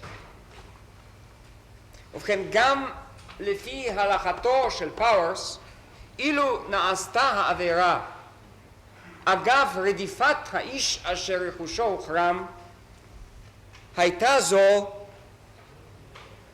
היה זה פשע נגד האנושות. אבל החלטת הרוב, אשר בית המשפט ימצא אותה באותו כרך, בעמודים 675 ואילך, הרחיקה לכת. ובעמוד 679 ו-680 הורשע האיש גם על פעולות אלה.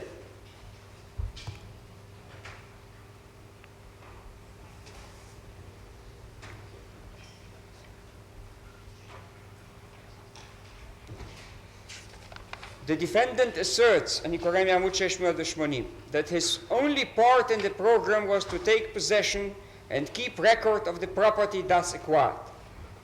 That Himmler told him the process had been in existence for some months, and that he, Schwerin von Krosigk, thought there was nothing he could do, and he was convinced that the official promulgation would guarantee greater protection under the law than if the police, as heretofore, had handled it anonymously. This is an explanation which does not explain, and a justification which does not justify. It is difficult to say what comfort it would be to a Jew who was about to be murdered, or to his heirs who were about to be disinherited, to know that he was being robbed according to a tidy governmental regulation, and that the receipts of the robbery were to go to the credit of the Reich rather than into the hands and pockets of the executioners.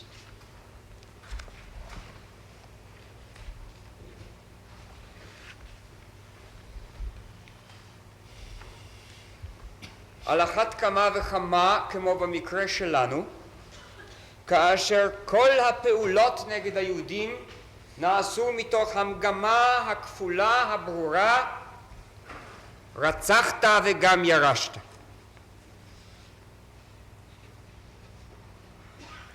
ואנחנו פירטנו מקצת מן הפעולות האלה בפרט השביעי,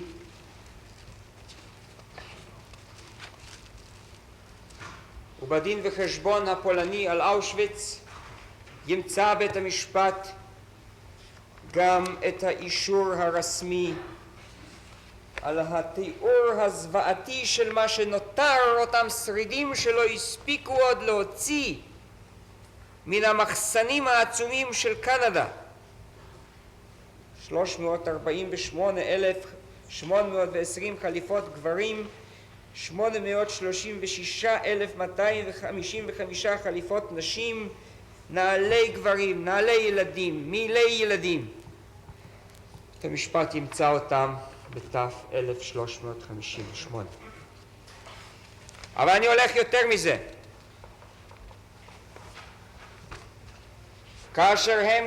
אני הולך יותר רחוק מזה.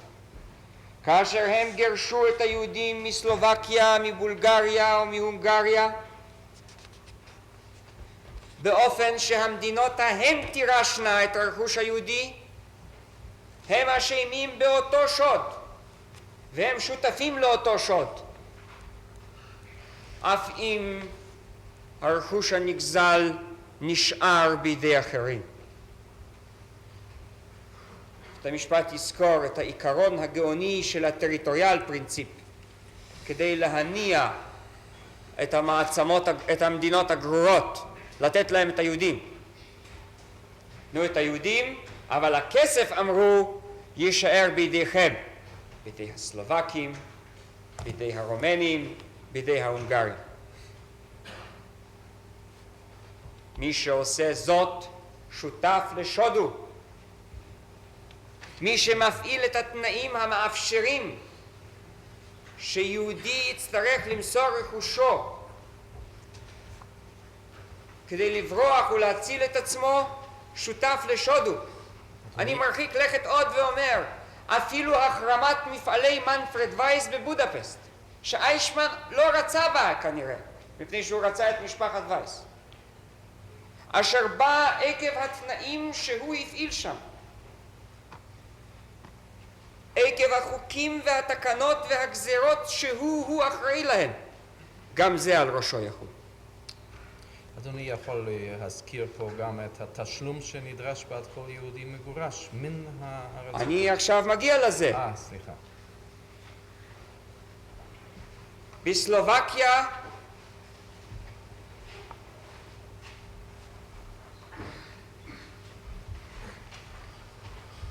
בסלובקיה הם עוד גבו מן הממשלה הסלובקית כסף בעד זה שהוציאו יהודים. לא רק שם, גם רומניה. ביוון היו תשלומים, היו סחיטות כספים מיהודים, היה הקונטו W, היהודים היו צריכים לממן את הגירוש שלהם. הייתה קרן ההגירה בפרוטקטורט, שממנה צריך היה היהודי עצמו לגרש את הוצאתו וגירושו למחנות ההשמדה.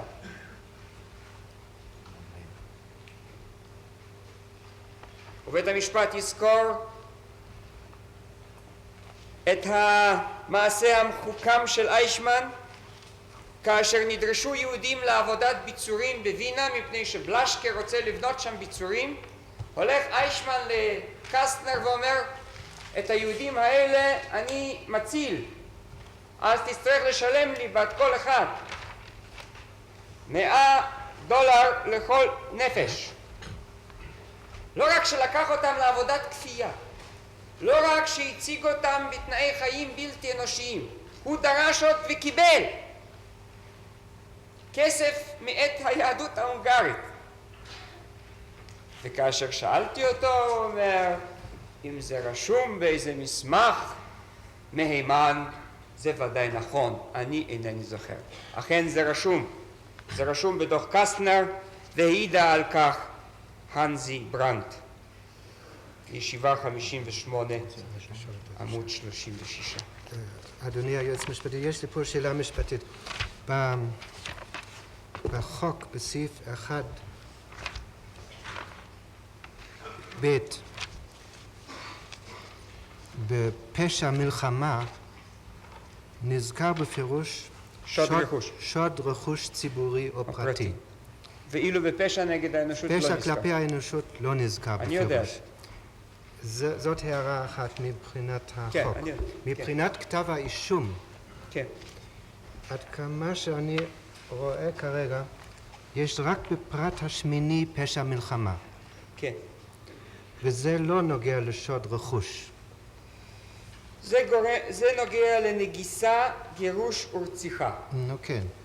אלה הם גם כן מילים המופיעות בוודאי בהגדרה של פשע מלחמה, לבד משוד רכוש ציבורי. לבד משוד רכוש. באופן שאי אפשר להכיל את הפרט השמיני על שוד רכוש. נכון, אדוני.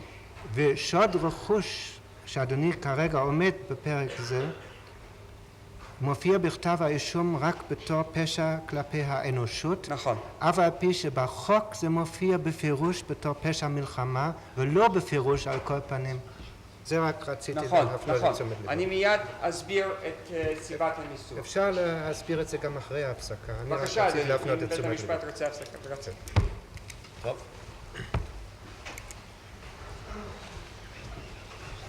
נפסיק עכשיו ל-20 דקה. בית משפט!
בבקשה, מר הוזמן.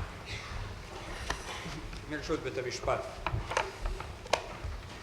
ובכן, בקשר לפרט השביעי של כתב האישום, שוד הרכוש היהודי והגבלת העבירה כפי שהיא מוגדרת כפשע מלחמה בעניין זה, אני רוצה לענות לשאלת בית המשפט כלהלן. פשע מלחמה אינו יוצא מידי פשוטו כפי שהוא מוגדר בחוק הבינלאומי. אין פשע מלחמה כלפי אוכלוסייה מקומית. ואילו רצינו לכלול את שוד הרכוש במסגרת של פשע מלחמה, היינו צריכים למחול לו לאיישמן את כל שוד היהודים בגרמניה וברייך. משום שכלפי אלה לא פשע מלחמה ביצע.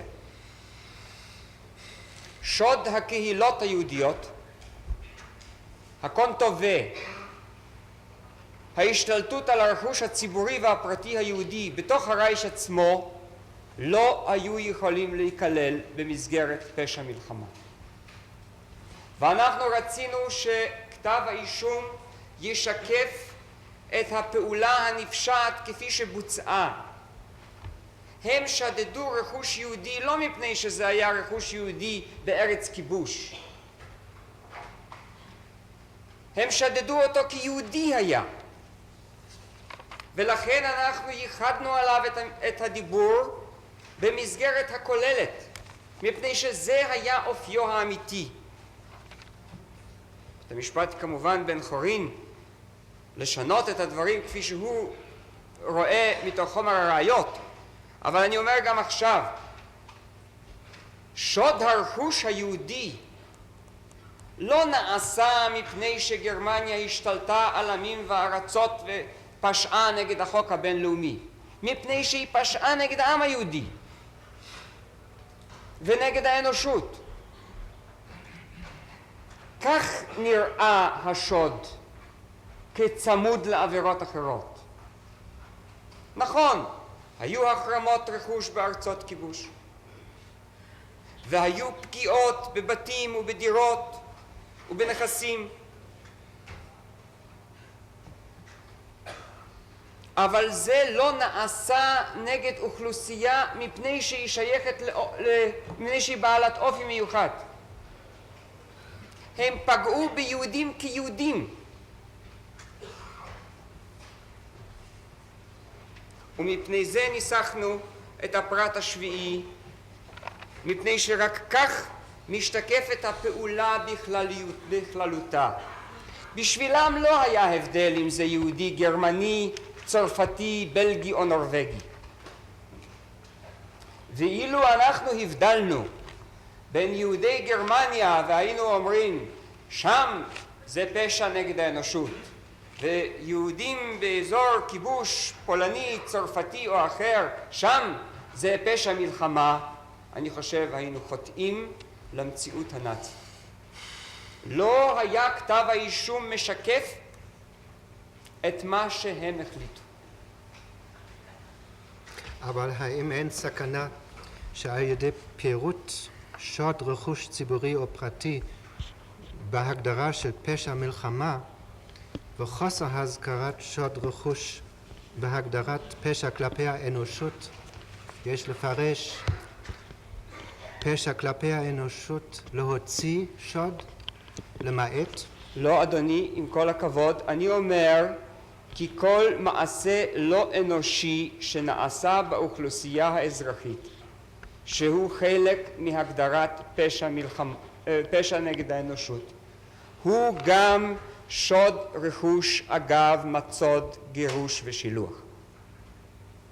ולכן ההגדרה היא רחבה למדי כפי שהיא נמצאת בסעיף 1(ב)(7) 1(ב) של חוק לעשיית דין בנאצים ובעוזריהם, לכסות את שוד הרכוש. יתרה מזו, אני אומר ששוד רכוש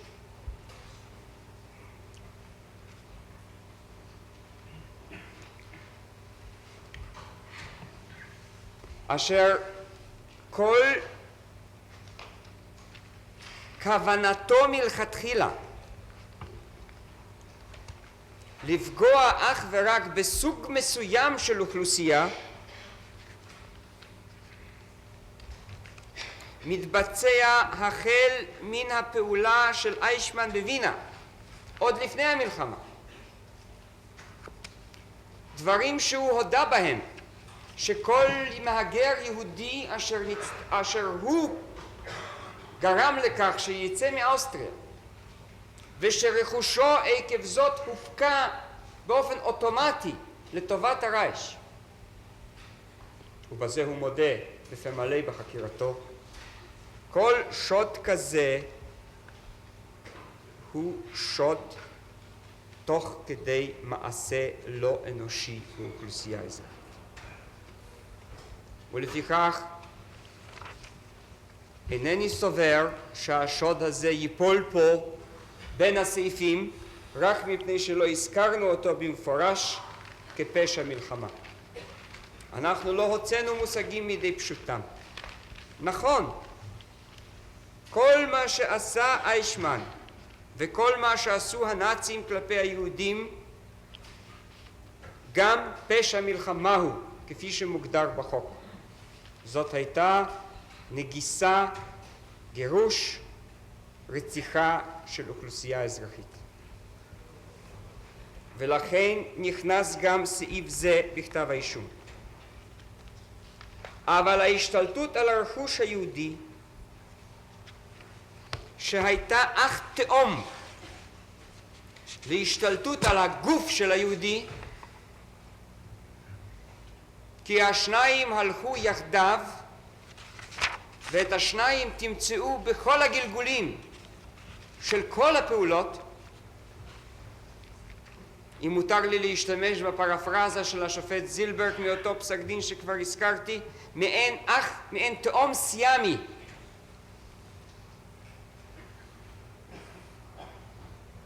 הרי הם מהווים מעשה מיוחד במינו המוגדר בחוק. ואולי כאן המקום להעיר עוד הערה לבל תהיינה אי הבנות. בית המשפט יזכור בוודאי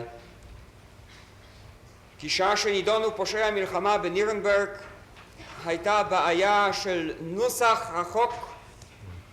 שם הצ'רטר שלהם, הרי הם הגדירו, עשו פורמולציה של עבירה, ועקב הבדלי נוסחאות קבעו שפשע נגד אנושות, אף אם בוצע בוודאי ללא ספק גם לפני פרוץ המלחמה, בגלל הניסוח, בית המשפט יזכור הפסיק והנקודה הוא פסיק, הם יכולים להרשיע אך ורק מ-1 לספטמבר 39. המחוקק הישראלי נזהר מאותה הטעות. אצלנו מדובר על כל תקופת השלטון הנאצי, והתקופה הזאת מכסה גם את התקופה שלפני 1 לספטמבר 39.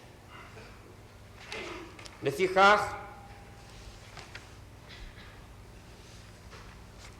מה שנעשה על ידי איישמן החל מפעולתו בווינה ואחר כך בברלין להשתלט על הרכוש היהודי הפרטי והציבורי בתוך גרמניה ומחוצה לה, נעשה מתוך אותה מטרה, לשלח את היהודים ולקבל את רכושם, וזה פשע כלפי האנושות. לכן פעולות ההחרמה שעשה בשר בהונגריה,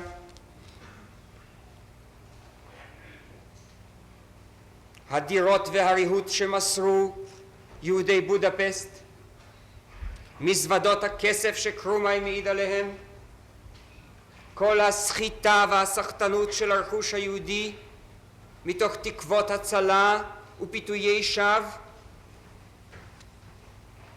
כל זה נכלל במסגרת הרחבה הזאת.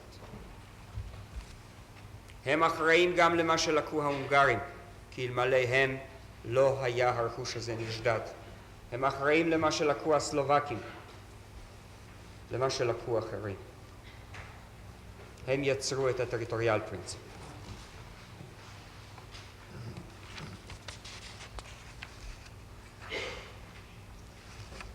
בית המשפט יזכור כי איישמן היה האיש אשר ביקש אותה יזמה, שכתוצאה ממנה נקבע בגרמניה כי הרכוש היהודי השדוד יישאר במקום בו הוא נמצא.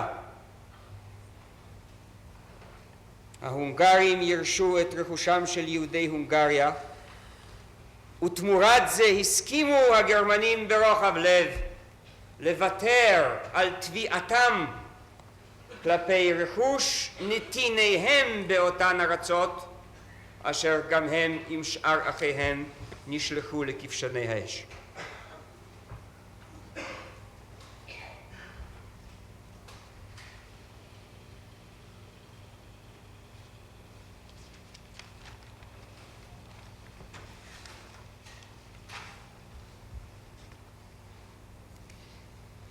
בסעיף זה נזכרת אקציון ריינהרט, ואם כי כבר דיברתי עליה הבוקר, אני רוצה כאן, מכיוון שפה היא נזכרת במפורש, להגיד עוד מילים מספר.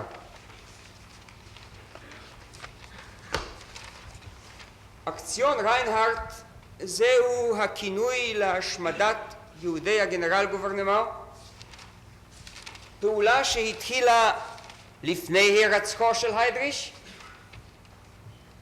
אבל הם החליטו לכבד את זכרו ולהנציחו כדי לקרוא את הפעולה עליו. אקציון ריינהרט לא התחילה מאותו יוני או יולי 42, כאשר היידריש נפח נשמתו לאחר התנקשות לוחם מחתרת צ'כי. היא התחילה לפני זה, הרבה לפני זה.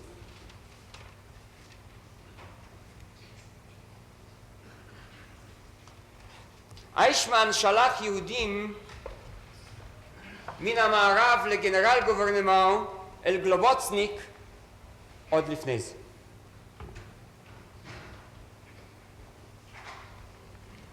ולפיכך שם הפעולה אינו צריך להטעות אותנו כאילו מיום מותו של היידריש הוא מתחיל.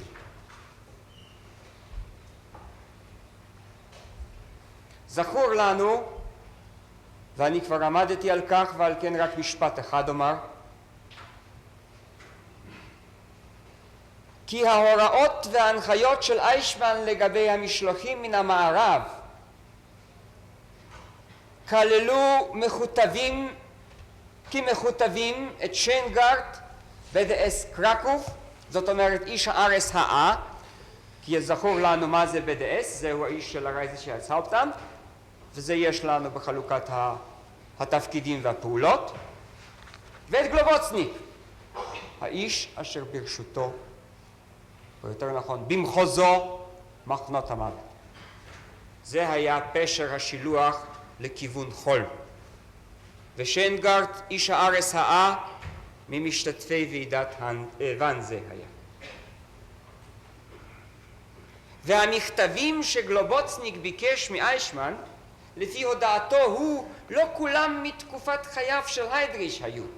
בית המשפט יזכור כי אני חקרתי אותו על כך, והוא אמר שלפחות אחד המכתבים שגלובוצניק ביקש היה אחרי הירצחו של היידריש.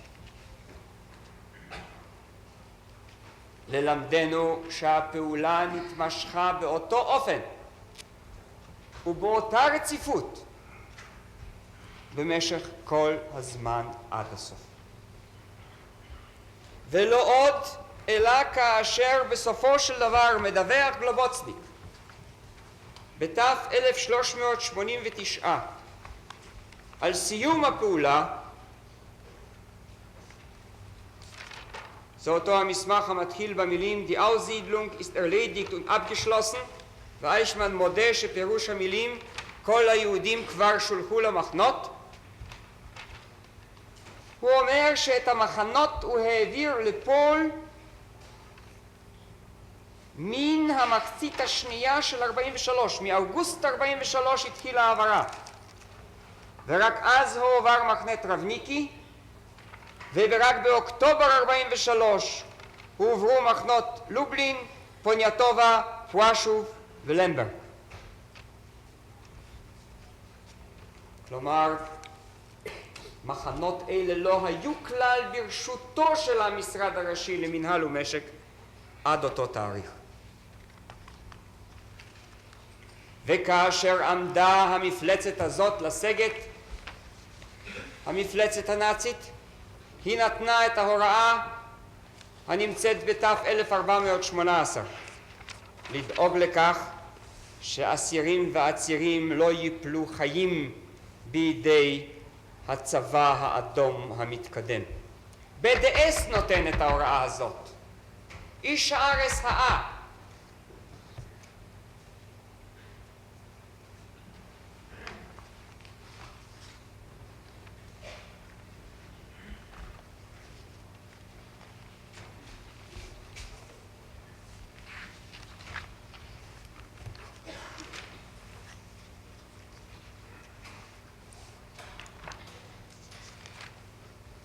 ועתה אעבור לפרט הרביעי המדבר על קביעת אמצעים אשר מגמתם מניעת ילודה בקרב היהודים.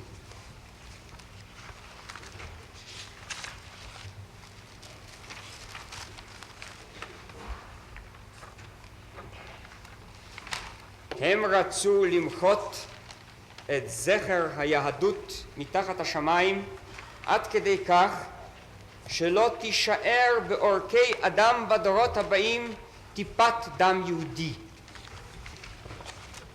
ומי שאינו חייב מיתה מפני שיהודי הוא, חייב עיקור הוא, לבל יביא ולדות לעולם, כדי שבדורות הבאים לא יהיה עוד איש שמוצאו בעקיפין או בעקיפי עקיפין מן העם היהודי בה. החוק מדבר על קביעת אמצעים.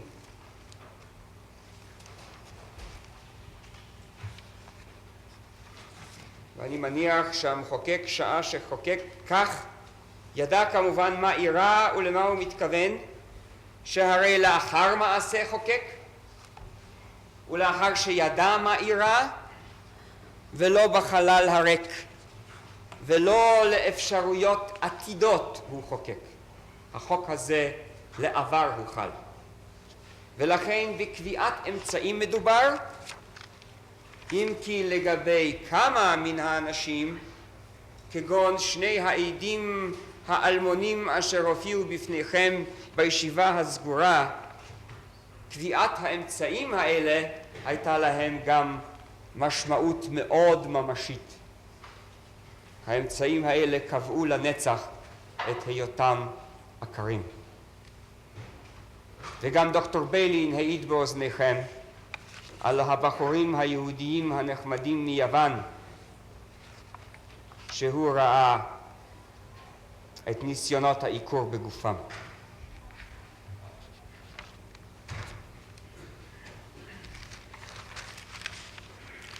בוועידת ואנזה העסיקה בעיית בני נישואי התערובת את המשתתפים הרבה.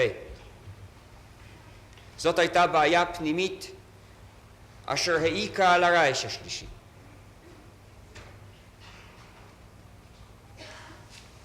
וזכור לכם שופטיי ורבותיי כי בפרוטוקול הישיבה ב6 למרץ 42 אין שמו של איישמן מופיע בין המשתתפים, והוא נחקר על כך גם על ידי הסנגור וגם על ידי.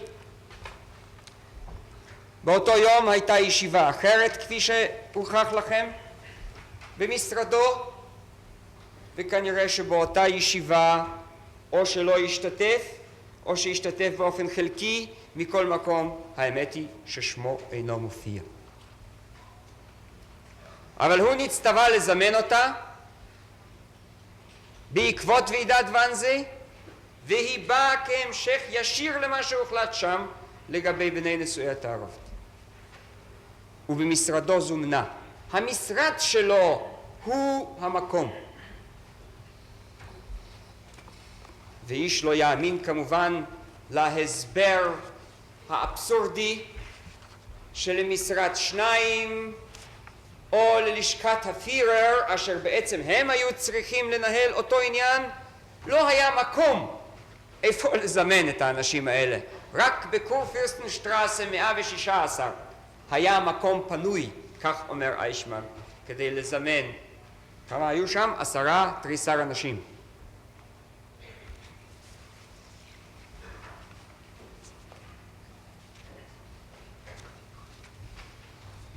אנחנו יודעים כי תוך כדי הדיונים באותה ישיבה נעשו גם לאחר כן ניסיונות ומחקרים כדי למצוא את תהליך העיקור.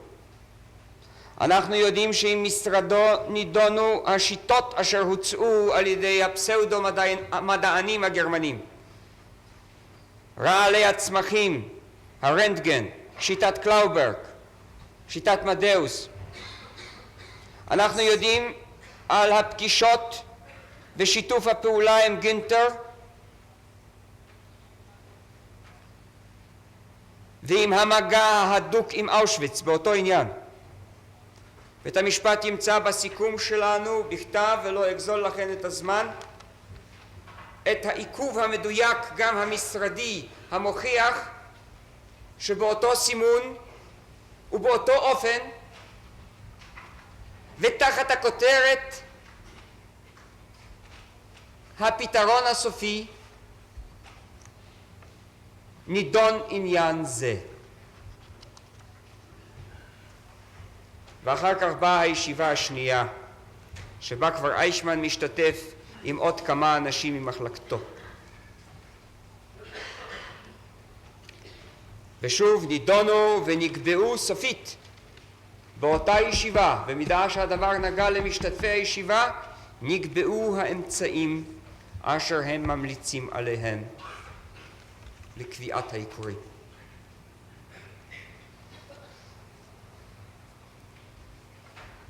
ועכשיו, שופטיי ורבותיי, או שתאמינו למסמכים אלה ותאמינו למה שעולה מתוכם, או תאמינו לאיישמן אשר שינה פה 3 פעמים את גרסתו. פעם אמר שהישיבה זומנה על ידי ריישאואר, פעם אמר שהיא התקיימה במשרדו לצורכי הסוואה, זה הוא אמר בחקירה המשטרתית, תו 37 עמודים 868 ו-1332.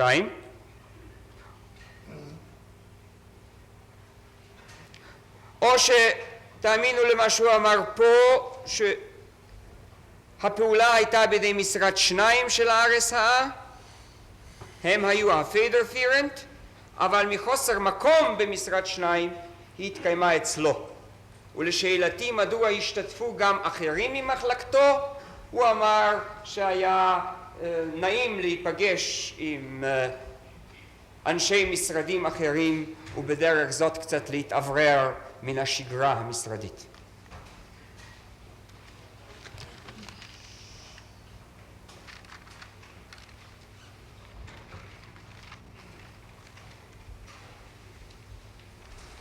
עניין העיקורים מראה שוב את מעמדו כמבצע החלטות ואנזה. על השמדת היהודים לא דיברו שם הרבה כנראה. זה נתקבל. אבל מה לעשות עם בני נשואי תערובת? לזה הקדישו הרבה מאוד תשומת לב. זאת הייתה בעיה פנימית. והוא, איך כתב דנקר? האנרקנטפירונג של הביצוע הזה. זה בוצע למעשה בקנה מידה גדול רק בהולנד, אם אני זוכר. זה בוצע רק בהולנד, והאמת היא שגינטר לא הסכים שזה בוצע בהולנד, והרשעות הגיעה לידי כך שגינטר הורה כי מכיוון שעשיתם את זה שלא על דעתי, אז גם אלה שכבר הוכרו ישולחו.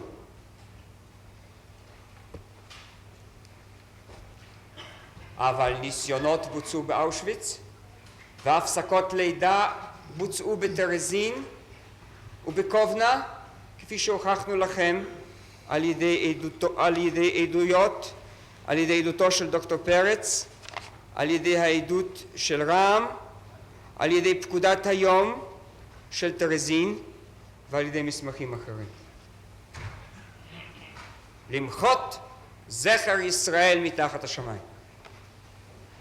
ואפילו כשזכר זה מתבטא כבר בלבוש חצי לא יהודי.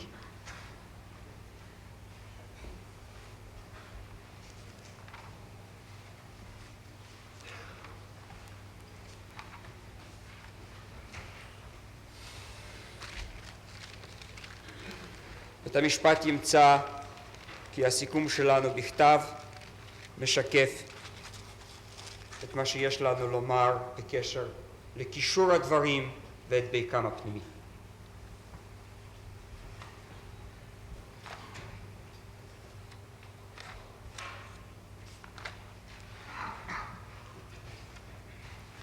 אני עובר לפשעים שביצעו הללו נגד אוכלוסייה לא יהודית, ובעצם לא הייתה הכחשה ולא הייתה הגנה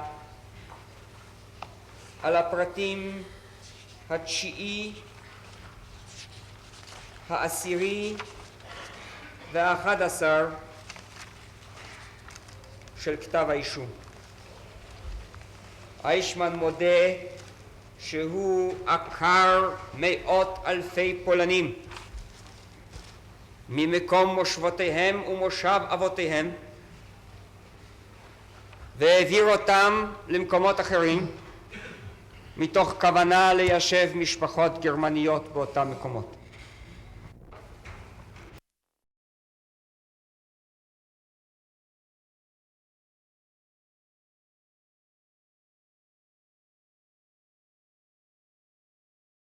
ארגונים כארגונים עוינים. סלח לי רגע, לאן שייכים ילדי לידיצה?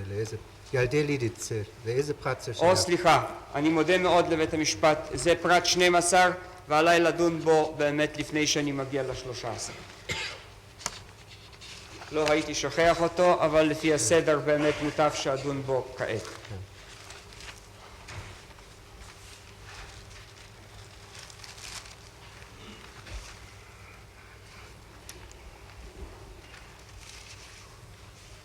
ובכן היה ויכוח על 100 הילדים מן הכפר הצ'כי לידיצ'ה אשר נמחה מתחת השמיים על ידי הנאצים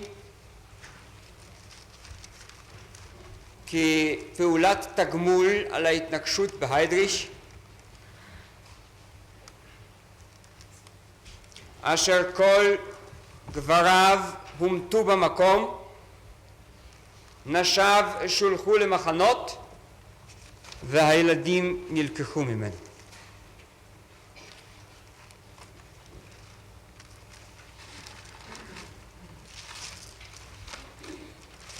את המשפט ימצא בספר שהגשנו, ואם כי לא למטרה זאת הוגש ולא למטרה זאת נתקבל, אבל יש בזה כדי לשקף את המציאות שהללו יצרו. בית המשפט ימצא את התמונה שפרסמו הצ'כים אחרי המלחמה, היכן ילדי לידיצה, אנחנו מחפשים אותם. איפה ילדינו? מה קרה לילדי לידיצה? הם הועברו ללוד. וקרומאי פנה אל איישמן, קרומאי אשר ישב שם וטיפל בענייני עקירת אוכלוסין. הם קראו לזה אומוונדרונגסצנטרלה. הוא ביקש הנחיות.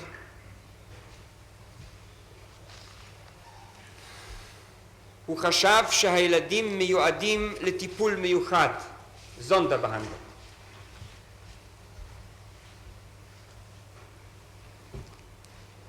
ומדוע חשב כך?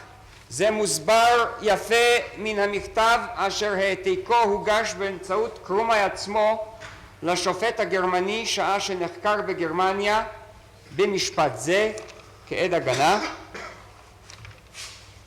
מפני שהוא קיבל מכתב מאת אוברשטורמבנפירר פישר אשר בו נאמר כי הילדים ביניהם פעוטות בגיל 2 ו3 באו בלי בגדים נוספים או חפצים אחרים וישלחו דרך מחנות הפולנים למזרח. והוסף שם, ועל זה היה לנו ויכוח עם הסנגוריה, בהדגשה ובמתיחת קו, כי אין צורך בהשגחה מיוחדת. אפילו בלי אותו משפט שהסנגוריה כל כך איננה רוצה בו באותו מכתב, עצם העובדה שילדים בני 2 ו3 נשלחים במחסור, בעירום ובחוסר כל, וניתנת הוראה להעבירם דרך מחנות הפולנים למזרח, ואת זה מקבלים כאותנטי. נשכח לרגע את המשפט הנוסף ההוא. האם היא איננה אומרת לאיזה גורל מיועדים הילדים הללו? טוענים כאן טיפול מיוחד, כמה משמעויות לו. והסנגור הגיש לכם מסמכים המוכיחים או המתיימרים להוכיח שהמילה הזאת לא תמיד פירושה הייתה המתה. לצורכי הוויכוח נסכים לרגע שאומנם כך הדבר. אבל כאשר קרומאי מקבל ילדים כאלה עם הוראה כזאת, הוא פונה לאיישמן, מפני שמין זונדרבהנדלונג כזאת, לפי מה שקרומאי יודע, זה עניין של 4x4. למחנות במזרח, להעביר ילדים בחוסר כל, ללא בגדים או חפצים, מין זונדרבהנדלונג כזאת, הדבר הראשון, או אחד הדברים לפחות שעולה בדעתו, או אחד המוסדות לפנות אליהם, לשאול את איישמן, מה אתה אומר על זה? מכל מקום, המסמך נתקבל מידי קרומאי כשהוא כולל גם את התוספת. והתוספת אומרת, אין צורך בהשגחה מיוחדת. ואז ברור לנו כבר לגמרי מדוע קרומאי מחפש את הפתרון לילדים אשר פתאום הופנו אליו ללודז אצל איישמן. זה עניינים כאלה שייכים לו.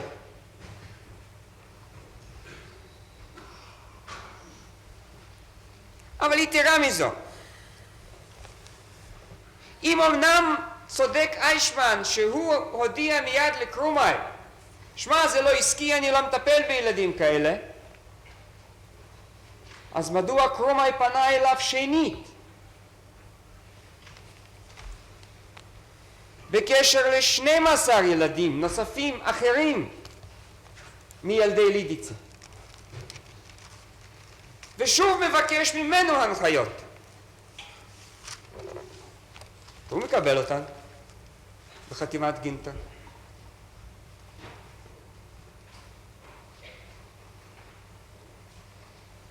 זונדרבהנדלונג בפעוטות בני 2 ו3 שצריך להעביר אותם למחנות במזרח בעירום ובחוסר כל, זה מבצע איישמני בעיני קרומאי. ממנו צריך לקבל הוראות מה לעשות.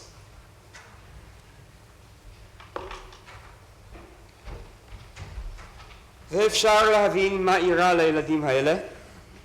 אם אמנם כך הובאו כפי שהמסמכים מוכיחים, ואם אמנם כך נשלחו ולטיפול מיוחד נועדו.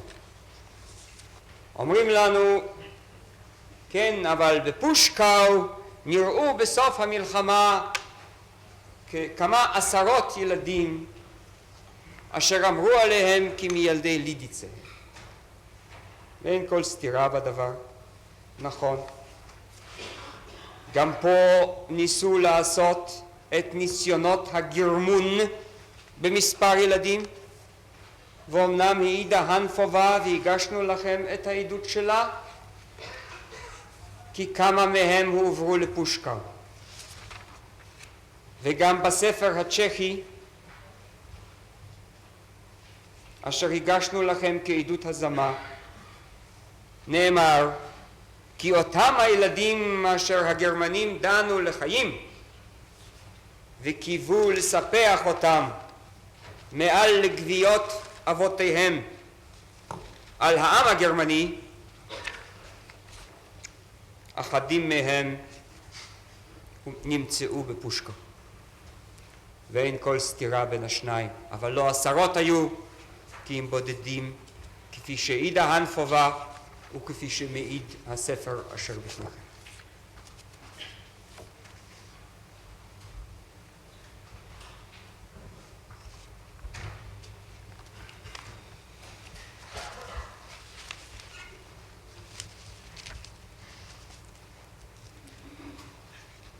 ועתה לסעיפים האחרונים בכתב האישום.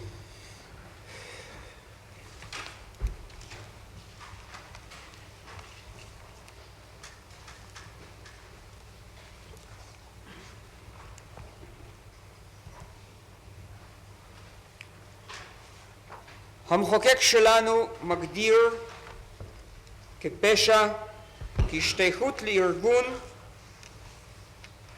שהוכרז על ידי פסק הדין של בית הדין הצבאי הבינלאומי בנירנברג כארגון עוין.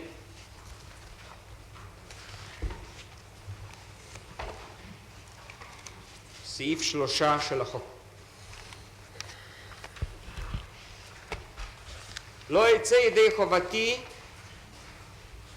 אם לא אומר מיד לבית המשפט שגם סעיף 12 של החוק יחול כאן, זאת אומרת סעיף ההתיישנות,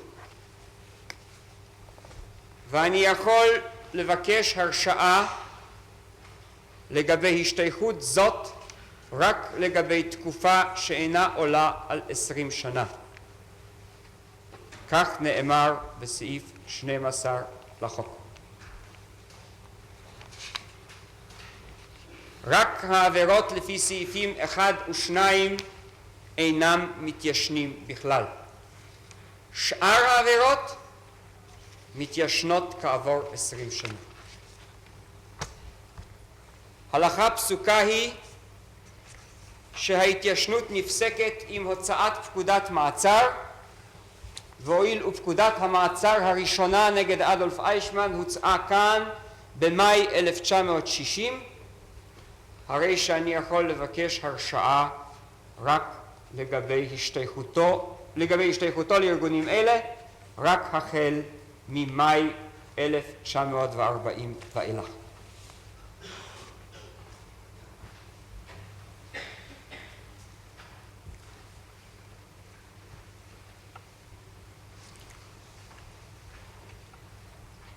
עכשיו ההשתייכות עצמה.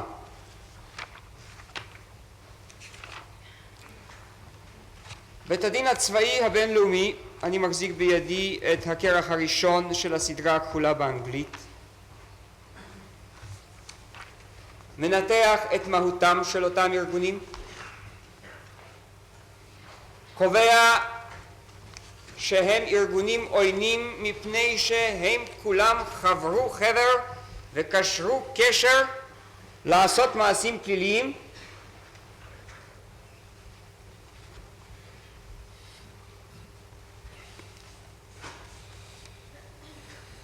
ולכן כל מי שתפס בהם עמדות אקזקוטיביות יאשם בחברות בארגון עוין. בית המשפט יזכור שלא היה זה עניינו של בית הדין הצבאי הבינלאומי אלא לקבוע את מהות המסגרות של הארגונים העוינים. עקב זאת צריכים היו בתי משפט פנימיים להעמיד לדין ולהעניש את אלה שהשתייכו לאותם ארגונים. ואומנם כך היה, במידה שהיה, וזהו תהליך הדנאציפיקציה על פי קביעות כאלה.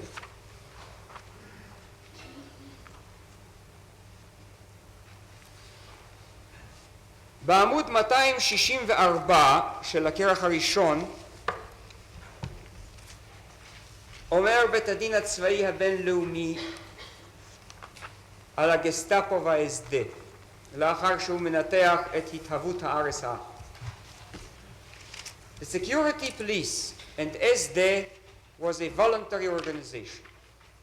It is true that many civil servants and administrative officials were transferred into the security police.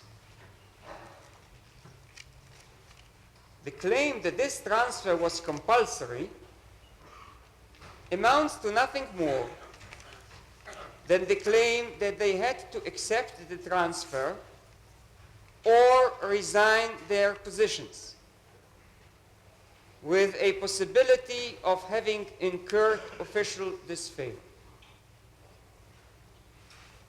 During the war, a member of the security police and SD did not have a free choice of assignments within that organization, and the refusal to accept a particular position, especially when serving in occupied territory, might have led to serious punishment. The fact remains, however,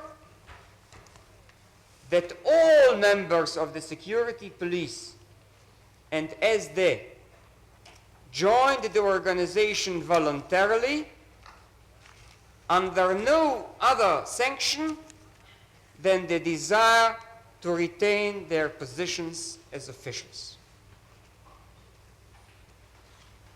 ולכן המסקנה הסופית המצויה בעמודים 267-268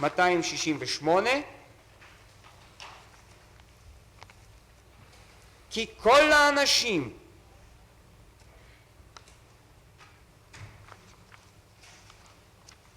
אשר פעלו במשרות אקזקוטיביות בגסטאפו ובמחלקות האחרות של RSA מוכרזים כחברי ארגון עוין. ואין עוד הבדל לגבי המסקנה אם מרצון או מאונס הוכנסו או נשארו. ואני מבליט זאת מפני שלגבי ה-SS למשל מבליט פסק הדין את ההבדל.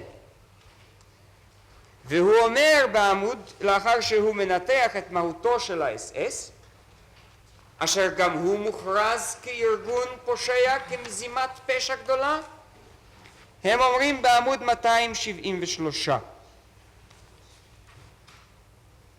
The tribunal declares to be criminal, within the meaning of the Charter, the group composed of those persons who had been officially accepted as members of the SS, as enumerated in the preceding paragraph, who became or remained members of the organization with the knowledge that it was being used for the commission of acts declared criminal by Article 6 of the Charter, or who were personally implicated as members of the organization in the commission of such crimes, excluding, however, those who were drafted into membership by the state in such a way as to give them no choice in the matter, and who had committed no such crimes. לשון אחרת, פסק הדין מבחין לגבי האס-אס הוא אומר, רק מי שמרצונו נכנס ולא השתתף בפשעים, זה יאשם בהשתייכות לארגון עוין. מי שהוכנס בעל כורחו, גויס לתוך האס-אס, ולא הייתה לו יד בפשעים, לא יאשם בהשתייכות לארגון עוין. לא כן לגבי הגסטאפו. שם אין עושים במסקנה כל הבדל בין כניסה מרצון או הישארות מרצון, מפני שבית המשפט פסק שהשתתפות מרצון או שלא מרצון במזימת פשע אדירה כזאת חטא היא, וכל משתתף יישא עונשו. לגבי אדולף אייכמן אנחנו יודעים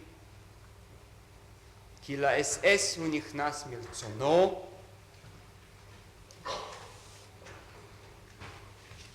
כי ל-SD הוא נכנס הרבה לפני המלחמה. הוא מספר שם שהייתה איזו טעות, הוא רצה איזה דבר אחר, ובסוף הוא מצא את עצמו במסגרת ה-SD, אבל הרי הדברים הללו היו הרבה לפני המלחמה,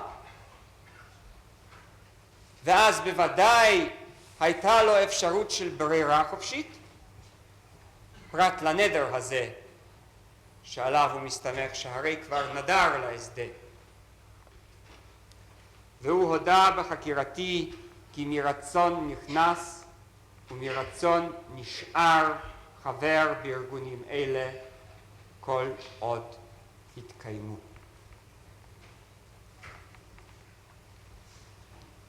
לפי החוק שלנו, השתייכות מרצון או שלא מרצון גם אינה משנה. עצם החברות מוגדרת בסעיף 3 כעבירה. אבל זאת היא הבחנה תיאורטית לגבי אייכמן, מפני שהוא הודה כי מרצונו נכנס ומרצונו נשאר.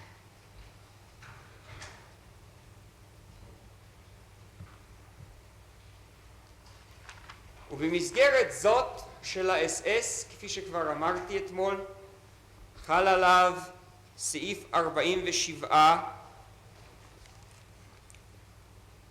של חוק השיפוט.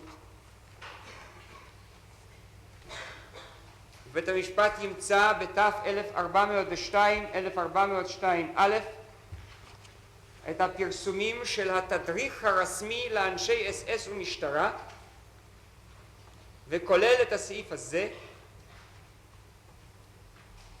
ובית המשפט ימצא בתף 646 כי החל מ-17 לאוקטובר 39 הוחל חוק השיפוט הצבאי הגרמני הזה, ובתוכו סעיף 47 על כל ה-SS.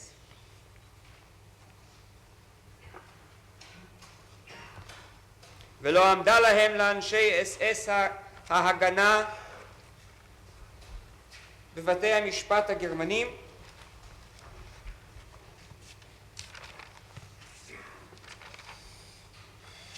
כי רק מאונס ואנוסים על פי פקודה עשו את הפשעים שעשו.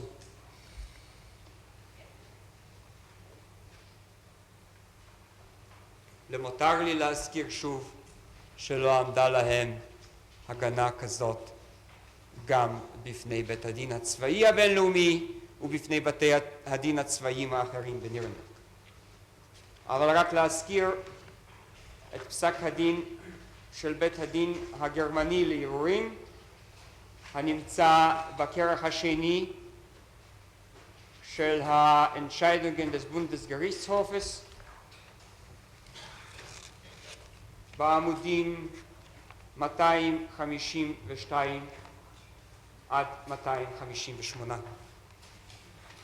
בידי שורה ארוכה של החלטות של בתי המשפט הגרמניים בעניין זה, אבל אני חושב שאסתפק באזכור אחד. אם בית המשפט מעוניין לראות גם פסקי דין אחרים, הרי הם עומדים לרשותו.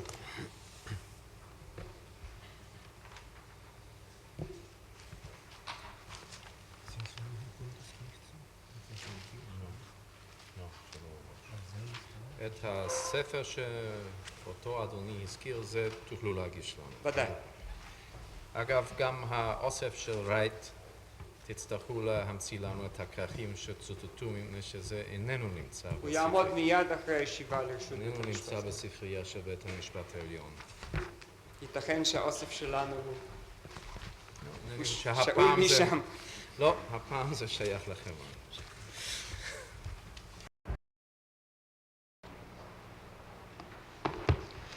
ועתה לקראת הסיום, הערות מספר.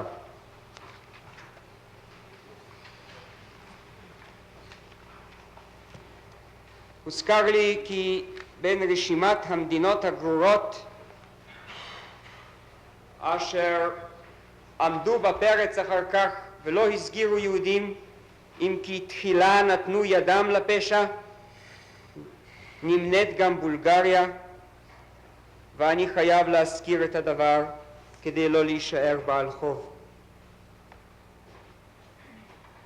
וגם את הגרמני גרבה, אשר התערב להצלת יהודים, ותצהירו הוגש לכם כאן, מחזה האימים של ההוצאה להורג של איינזצגרופן, אני חייב להזכיר. אדוני שואף פה לשלמות ברשימת הארצות, אני חושב צריך להזכיר גם את רומניה בעצם. כן, אני מגיע לרומניה. גם יגיע. נכון, גם רומניה, למרות שאנטונסקו הוצג תחילה על ידי היטלר כאות ומופת של המדינאי היודע לפתור את בעיית היהודים, לא נתנה לבסוף את יהודיה. ונכון שיהודי רומניה ניצלו, על אף כל מאמצי התככים ועל אף הכחש של איישמן ונציגו רישטר בבוקרשט, בסופו של דבר, על אף אסון כבד אשר ירד על יהודי אותה ארץ במחנות טרנסניסטריה, ניצל חלק גדול. מתו רבבות, אבל ניצלו מאות אלפים.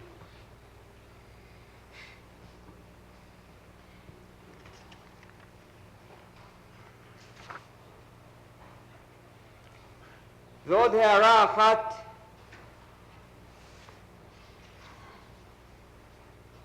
לגבי העיתון לייף ופרסומיו אשר אנחנו הצגנו בפני הנאשם בחקירה, אשר הוצג לו גם בפני חקירת 06. אני מבקש שבית המשפט יואיל לשים לב כי תחילה העיר הנאשם הערותיו לאותו פרסום, ואחר כך משרבו ההערות, כפי שהעיד כאן פקדלס, הוא קיבל על עצמו לסמן בסימונים המוסכמים את כל המקומות שהוא מסתייג מהם. וכל המקומות שלא הסתייג מהם, יש לראות כי הודה בנכונות המובאות.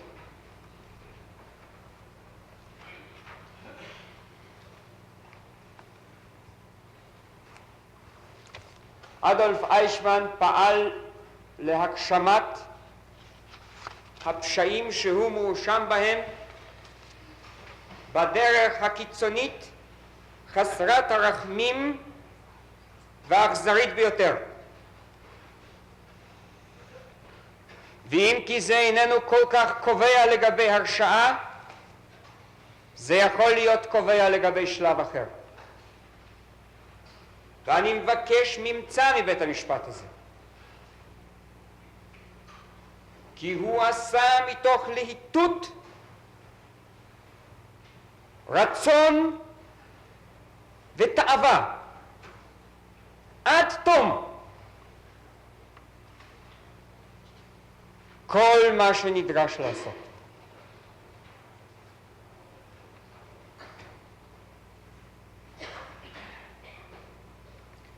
ואם נשארו יהודים בכל זאת, על אף מאמציו, לא בזכותו הדבר. בזכות התקדמות צבאות ברית המועצות אשר הצילו את שרידי הפליטה בארצות המזרח, ובזכות התקדמות צבאות בנות הברית המערביות מן הצד השני, אשר עוד יכלו להציל את רבבות שוכני המחנות אשר נותרו בחיים. וגם לצבאות האלה ולהצלה אשר באה ליהודים מידם יזכור העם היהודי טובה.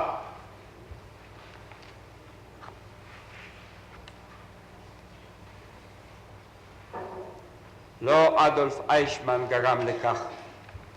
הוא אמר כאשר שוחח עם זאסן, לא הצלחתי במשימה עד תום,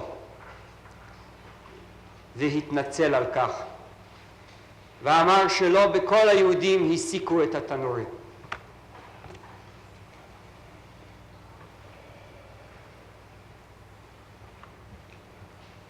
כך סקרנו, כבוד השופטים, את המהפכה שהנאצים רצו לחולל באירופה ובעולם. להחזיר אחורנית את גלגל הקדמה, למחוק את הישגי התרבות ולהשליט שעבוד למנהיג שהציות לו הוא הצו העליון. כמו אטילה ההוני היה היטלר מטה זעם. אטילה התפאר בכך כי במקום בו עמדו סוסיו אי פעם, שם לא יצמח עוד העשב.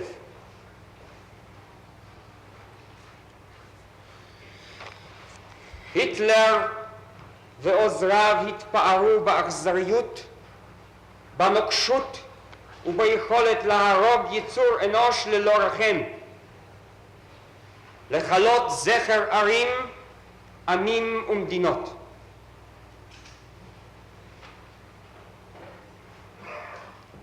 יש כנראה גבול למספר האנשים שיכול אדם לרצוח עקב דם, אך אין גבול למספר אנשים שאפשר להרוג תוך החלטה שיטתית קרה של ציווי קטגורי.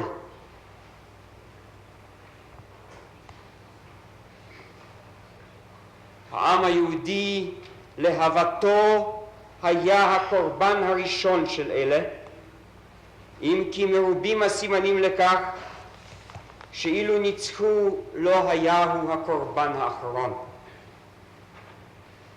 גירושי זמושט, סלובניה, מעידים על כך. חמת הזעם ניתחה על ראש המוני בית ישראל חסרי המגן. הם הלכו מאיתנו, ואין עוד בידי בשר ודם להקימם לחיים. ובכדי לבכות ענותם ומותם צריך לקום משורר איכה חדש, שישמיע את הזעקה על שבר בת עמי.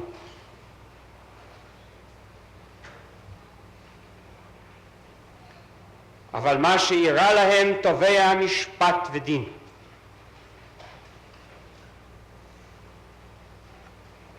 ואני גאה על כך שהנה באו ימים בהם יכול איש ישראל לדבר בלשון חוק אל צורר שנלכד בכף. כאן במדינה הזאת אין מדברים אל צורר בלשון תחנונים, בבקשת חסד, אף לא בלשון מתת או שלמונים. אין בורחים ממנו ואין נחרדים מארץ גזירה אחת לאחרת. כאן שופטים על פי החוק. ובימי שבות יהודה וירושלים הנה נערך כאן משפט על חמאס בני יהודה, ועל דמם דם נקיים שנשפך, כפי שחזה יואל הנביא. והריני חוזר ומבקשכם שופטי ישראל, דין אמת וצדק שפוטו.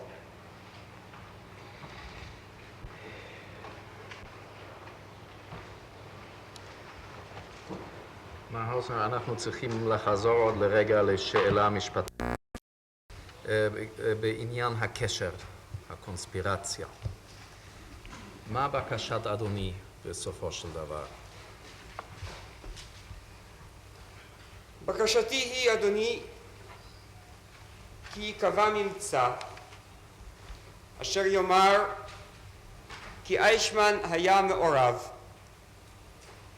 בקשר לפשוע פשעים נגד העם היהודי ונגד האנושות בכל גלגוליו, כי הוא תפס עמדה מרכזית במערכת הקשר הזה בשלב הביצוע שלו,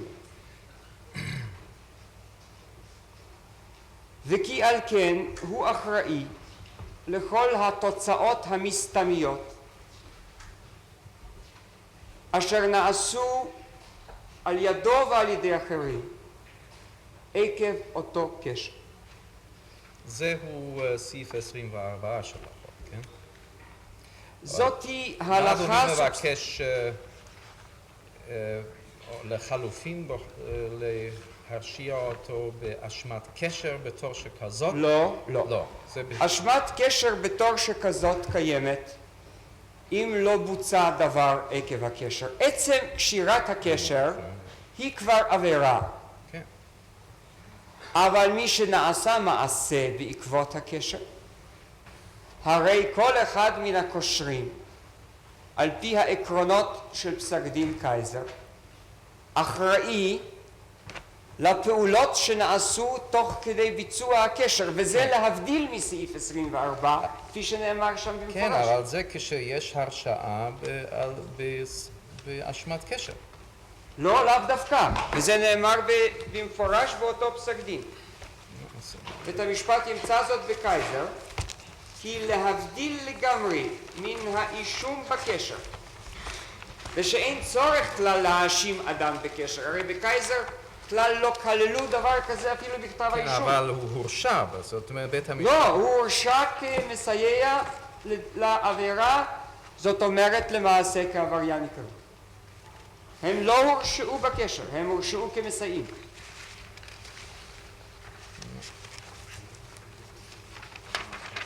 אינני בטוח אם זה הפירוש הנכון של פסק דין קייזר. זה אולי משתמע מכמה אמרות בודדות המצוטטות פה, אבל בסך הכל לכאורה נראה שם שכל ההלכות האלה אמורות רק לגבי הרשעה בקשר, סעיפים 35 וכולי של החוק הפלילי, ואילו בנוגע לשותפים לעבירה, סעיפים 23 ו4, העקרונות האלה אינם חלים. וכאן אנחנו דנים בסעיפים 23, אני מבין רק 23, 23, כן. כן. כבודכם, עם כל הכבוד, אני מבקש לקרוא את האסמכתאות שפסק דין קייזר מסתמך עליהן. והנה United States vs. Boyd. כן. אז הם אומרים שהעיקרון האלמנטרי הוא הדוקטרינה הידועה שכל אדם חזקה עליו שהוא מתכוון לתוצאות המסתמיות של פעולותיו, ולפיכך כשהוא נכנס להסכם עם מישהו אחר לעשות פעולה בלתי חוקית, הרי הוא מסכים מכללה לשימוש במעשים כאלה על ידי הקושרים האחרים הדרושים להשגת אותה מטרה, וכל אחד מהם יאשם בעד כל מה שעשו הקושרים האחרים לקידום הקשר. זאת אומרת לא רק לקשר עצמו, כי לקשר עצמו אין פה שום רבותא. לא זה החידוש בקייזר, ולא זה החידוש בסוויטלנד. הקשר בתור קשר היה ידוע וקיים מזמן. איפה התקדם פה החוק? ובמה ראה השופט גויטיין המנוח את ההתקדמות בסוויטלנד, בהחלטה משנת 58, שנקבע כעיקרון סובסטנטיבי על ידי החוק האנגלי, לא רק כעיקרון של דיני ראיות.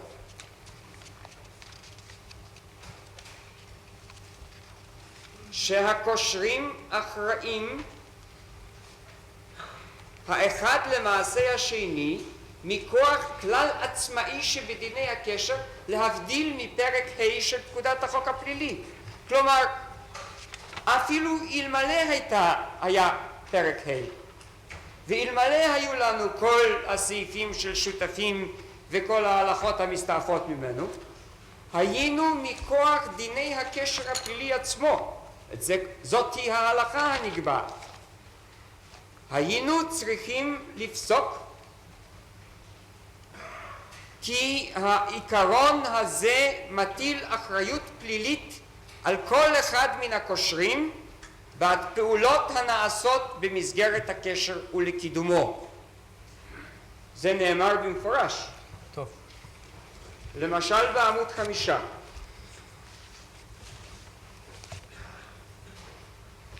המובאה באמצע.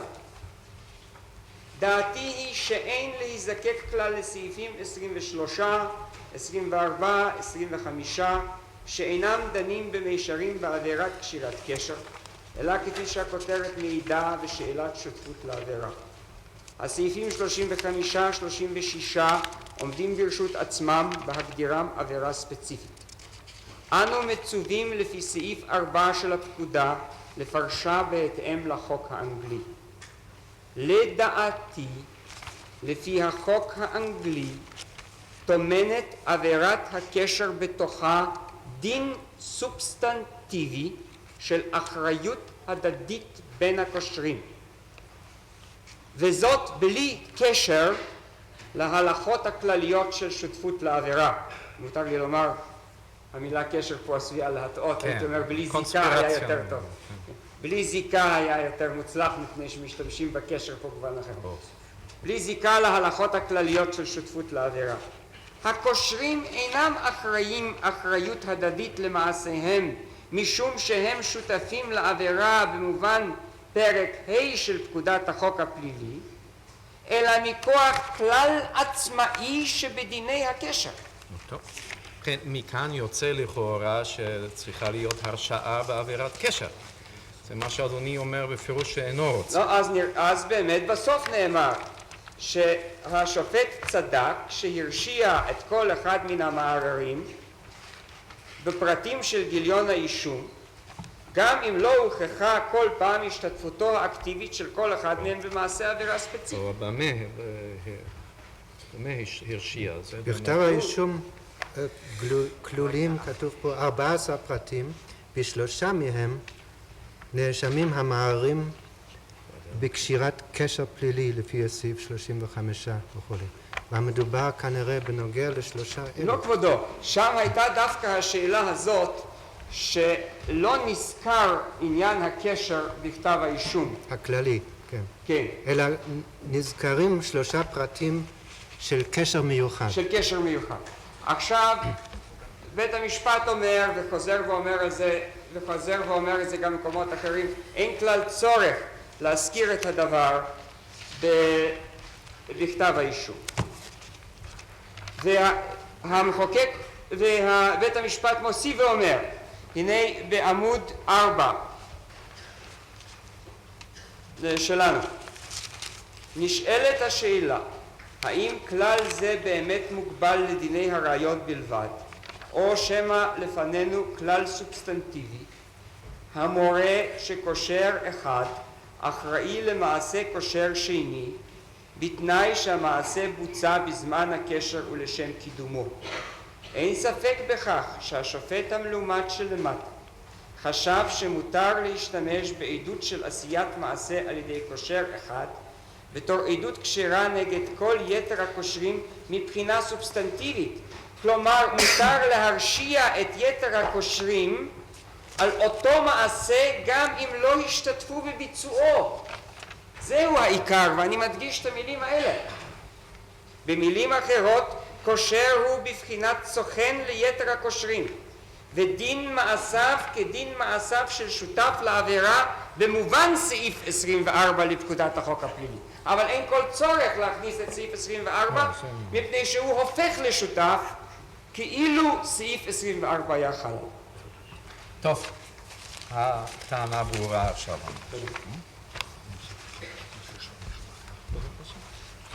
יש לי עוד שאלה משפטית אחרת, בקשר לסיוע לעדות שותף בעבירה.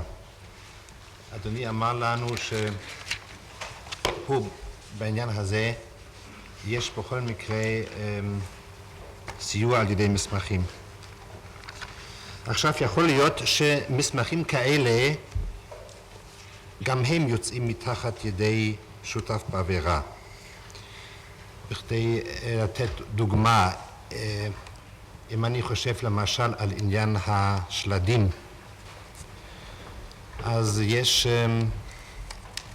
חוץ מעדות של סיברס, ונוסף לכך כמה מכתבים אל אייכמן, לא של אייכמן אלא אל אייכמן. אני לא רוצה לומר שבעניין זה אין עדות מסייעת אחרת. אנרי פייר יכול להיות, אבל בתור דוגמה אני נותן את זה רק. נניח שלא היה משהו אחר. או אותה שאלה למשל בעניין הגז.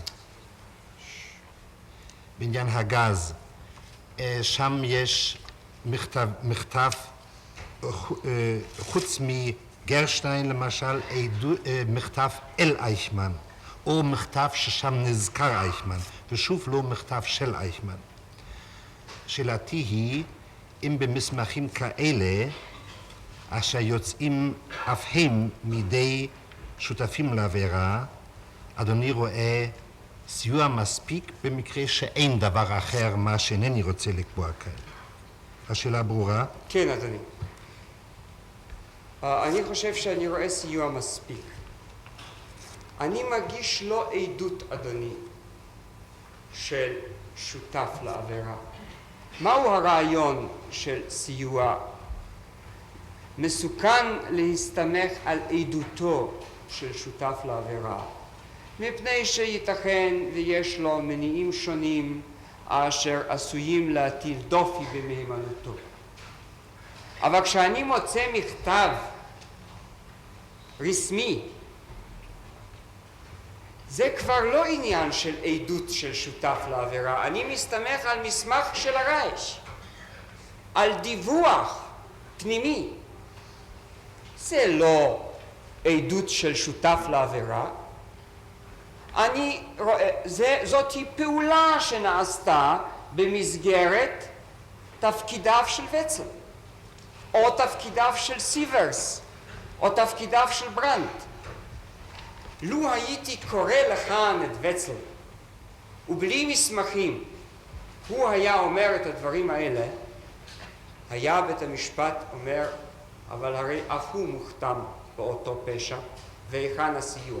אבל כשאני מביא לכם את הפרוטוקול הפנימי, או את המסמך הרשמי, או את הדיווח, הרי זה מעשה של שלטונות המדינה.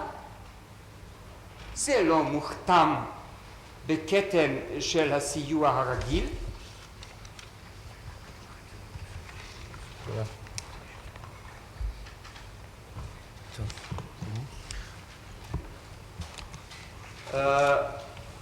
למשל, לעדותו של ויסליצני מכל מקום, ואת זה אני חייב לומר, יש סיוע חזק מאוד בדוח קסטנר. כל הפרשה, למשל, של בשר, ואפילו אם נראה גם את בשר וגם את ויסליצני כשותפים לפשע לגבי יהדות הונגריה, ובוודאי יש לראות אותם כך, הסיוע בדוח קסטנר הוא חזק ביותר, מפני שכאשר קסטנר כותב ביומנו וסליצני בא אליי ואמר לי כך וכך, הרי זה סיוע חזק מאוד למה שוויסליצני כתב אחר כך. וכשאנחנו יודעים על הוויכוח שהיה בין בשה והימלר, או יותר נכון בשה והימלר מצד אחד ואיישמן מצד שני, בית המשפט יזכור, אינני צריך להעלות אותו בשלב זה, וזה משתקף אחר כך בדוח קסטנר, אז יש לנו תמונה מלאה מכל הצדדים. ואם כי ויסליצני באמת שותף למרבית פשעיו של איישמן, בזה אין כל מחלוקת, ובשר בוודאי שותף לניסיון הסחיטה של נכסים יהודים בהונגריה, אם לא לשילוח אבל לסחיטה בוודאי, לעבירה של הרכוש, אז יש סיוע מן המסמכים הרשמיים, ואלה אינם עוד בגדר הכתם החל על עדותו בעל פה של שותף לדבר. הם חלק מהרס גסטה. הם חלק מהרס גסטה, הם חלק מהפעולה שנעשתה תוך כדי מעשה. טוב, תודה מר רוזן. אנחנו נפסיק עכשיו. הישיבה הבאה ביום שני הבא בשעה 8:30, בה נשמע את נאום הסיכום של הסנגור. בית משפט!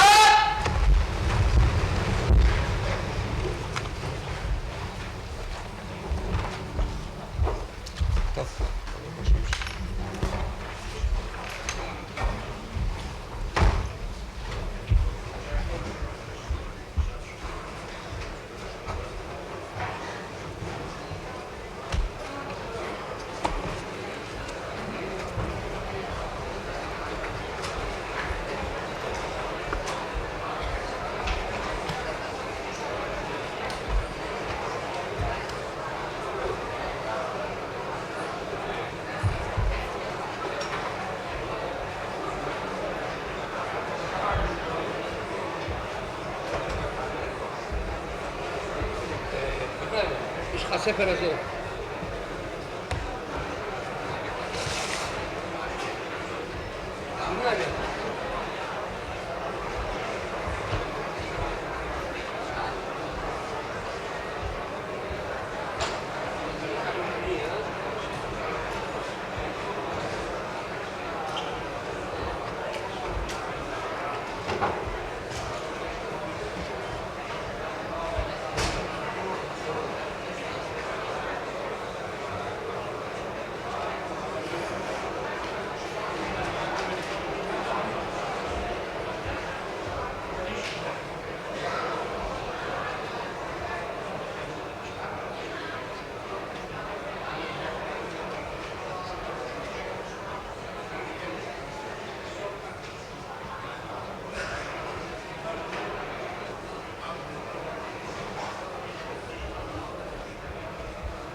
This building was originally designed as a theater. It has been rushed to completion in order to serve as the temporary courthouse in which the State of Israel will bring Adolf Eichmann to trial. The 15-year hunt was over. Adolf Eichmann, most elusive of the major Nazi war criminals, will be tried in what some people call the trial of the century. I am against the trial. Why? I don't feel one man can pay for the crime of killing 6 million Jews. Do you think it's a good idea to remind people of all these things again? The responsible persons are dead now. This doesn't do any good. More than 700 reporters and cameramen have come to Jerusalem. This is always a page one story. There will be 750 spectators in the auditorium, and the accused man will step into a cabin of bulletproof glass. אדולף אייכמן, אתה מודה שאתה שותף לרצח של מיליונים יהודים. Da blieb mir ja nichts anderes übrig, da musste ich gehorchen, was befohlen war. No one is now in doubt that Eichmann is going to have a fighting defense. זה חתמת אתה. Nein, das stimmt nicht. Denn Sehen Sie hier, dass tatsächlich Gideon Hausner Eichmann packen kann? Sondern es ist ein ungewöhnlicher Angeklagter und man müsste eigentlich ungewöhnliche Methoden anwenden, um ihn irgendwie zu packen. Que tous ses comportements, que toute son attitude était normale. אתה Obersturmbannführer, או אתה כתבנית? On peut devenir Eichmann sans cesser pour autant d'être normal.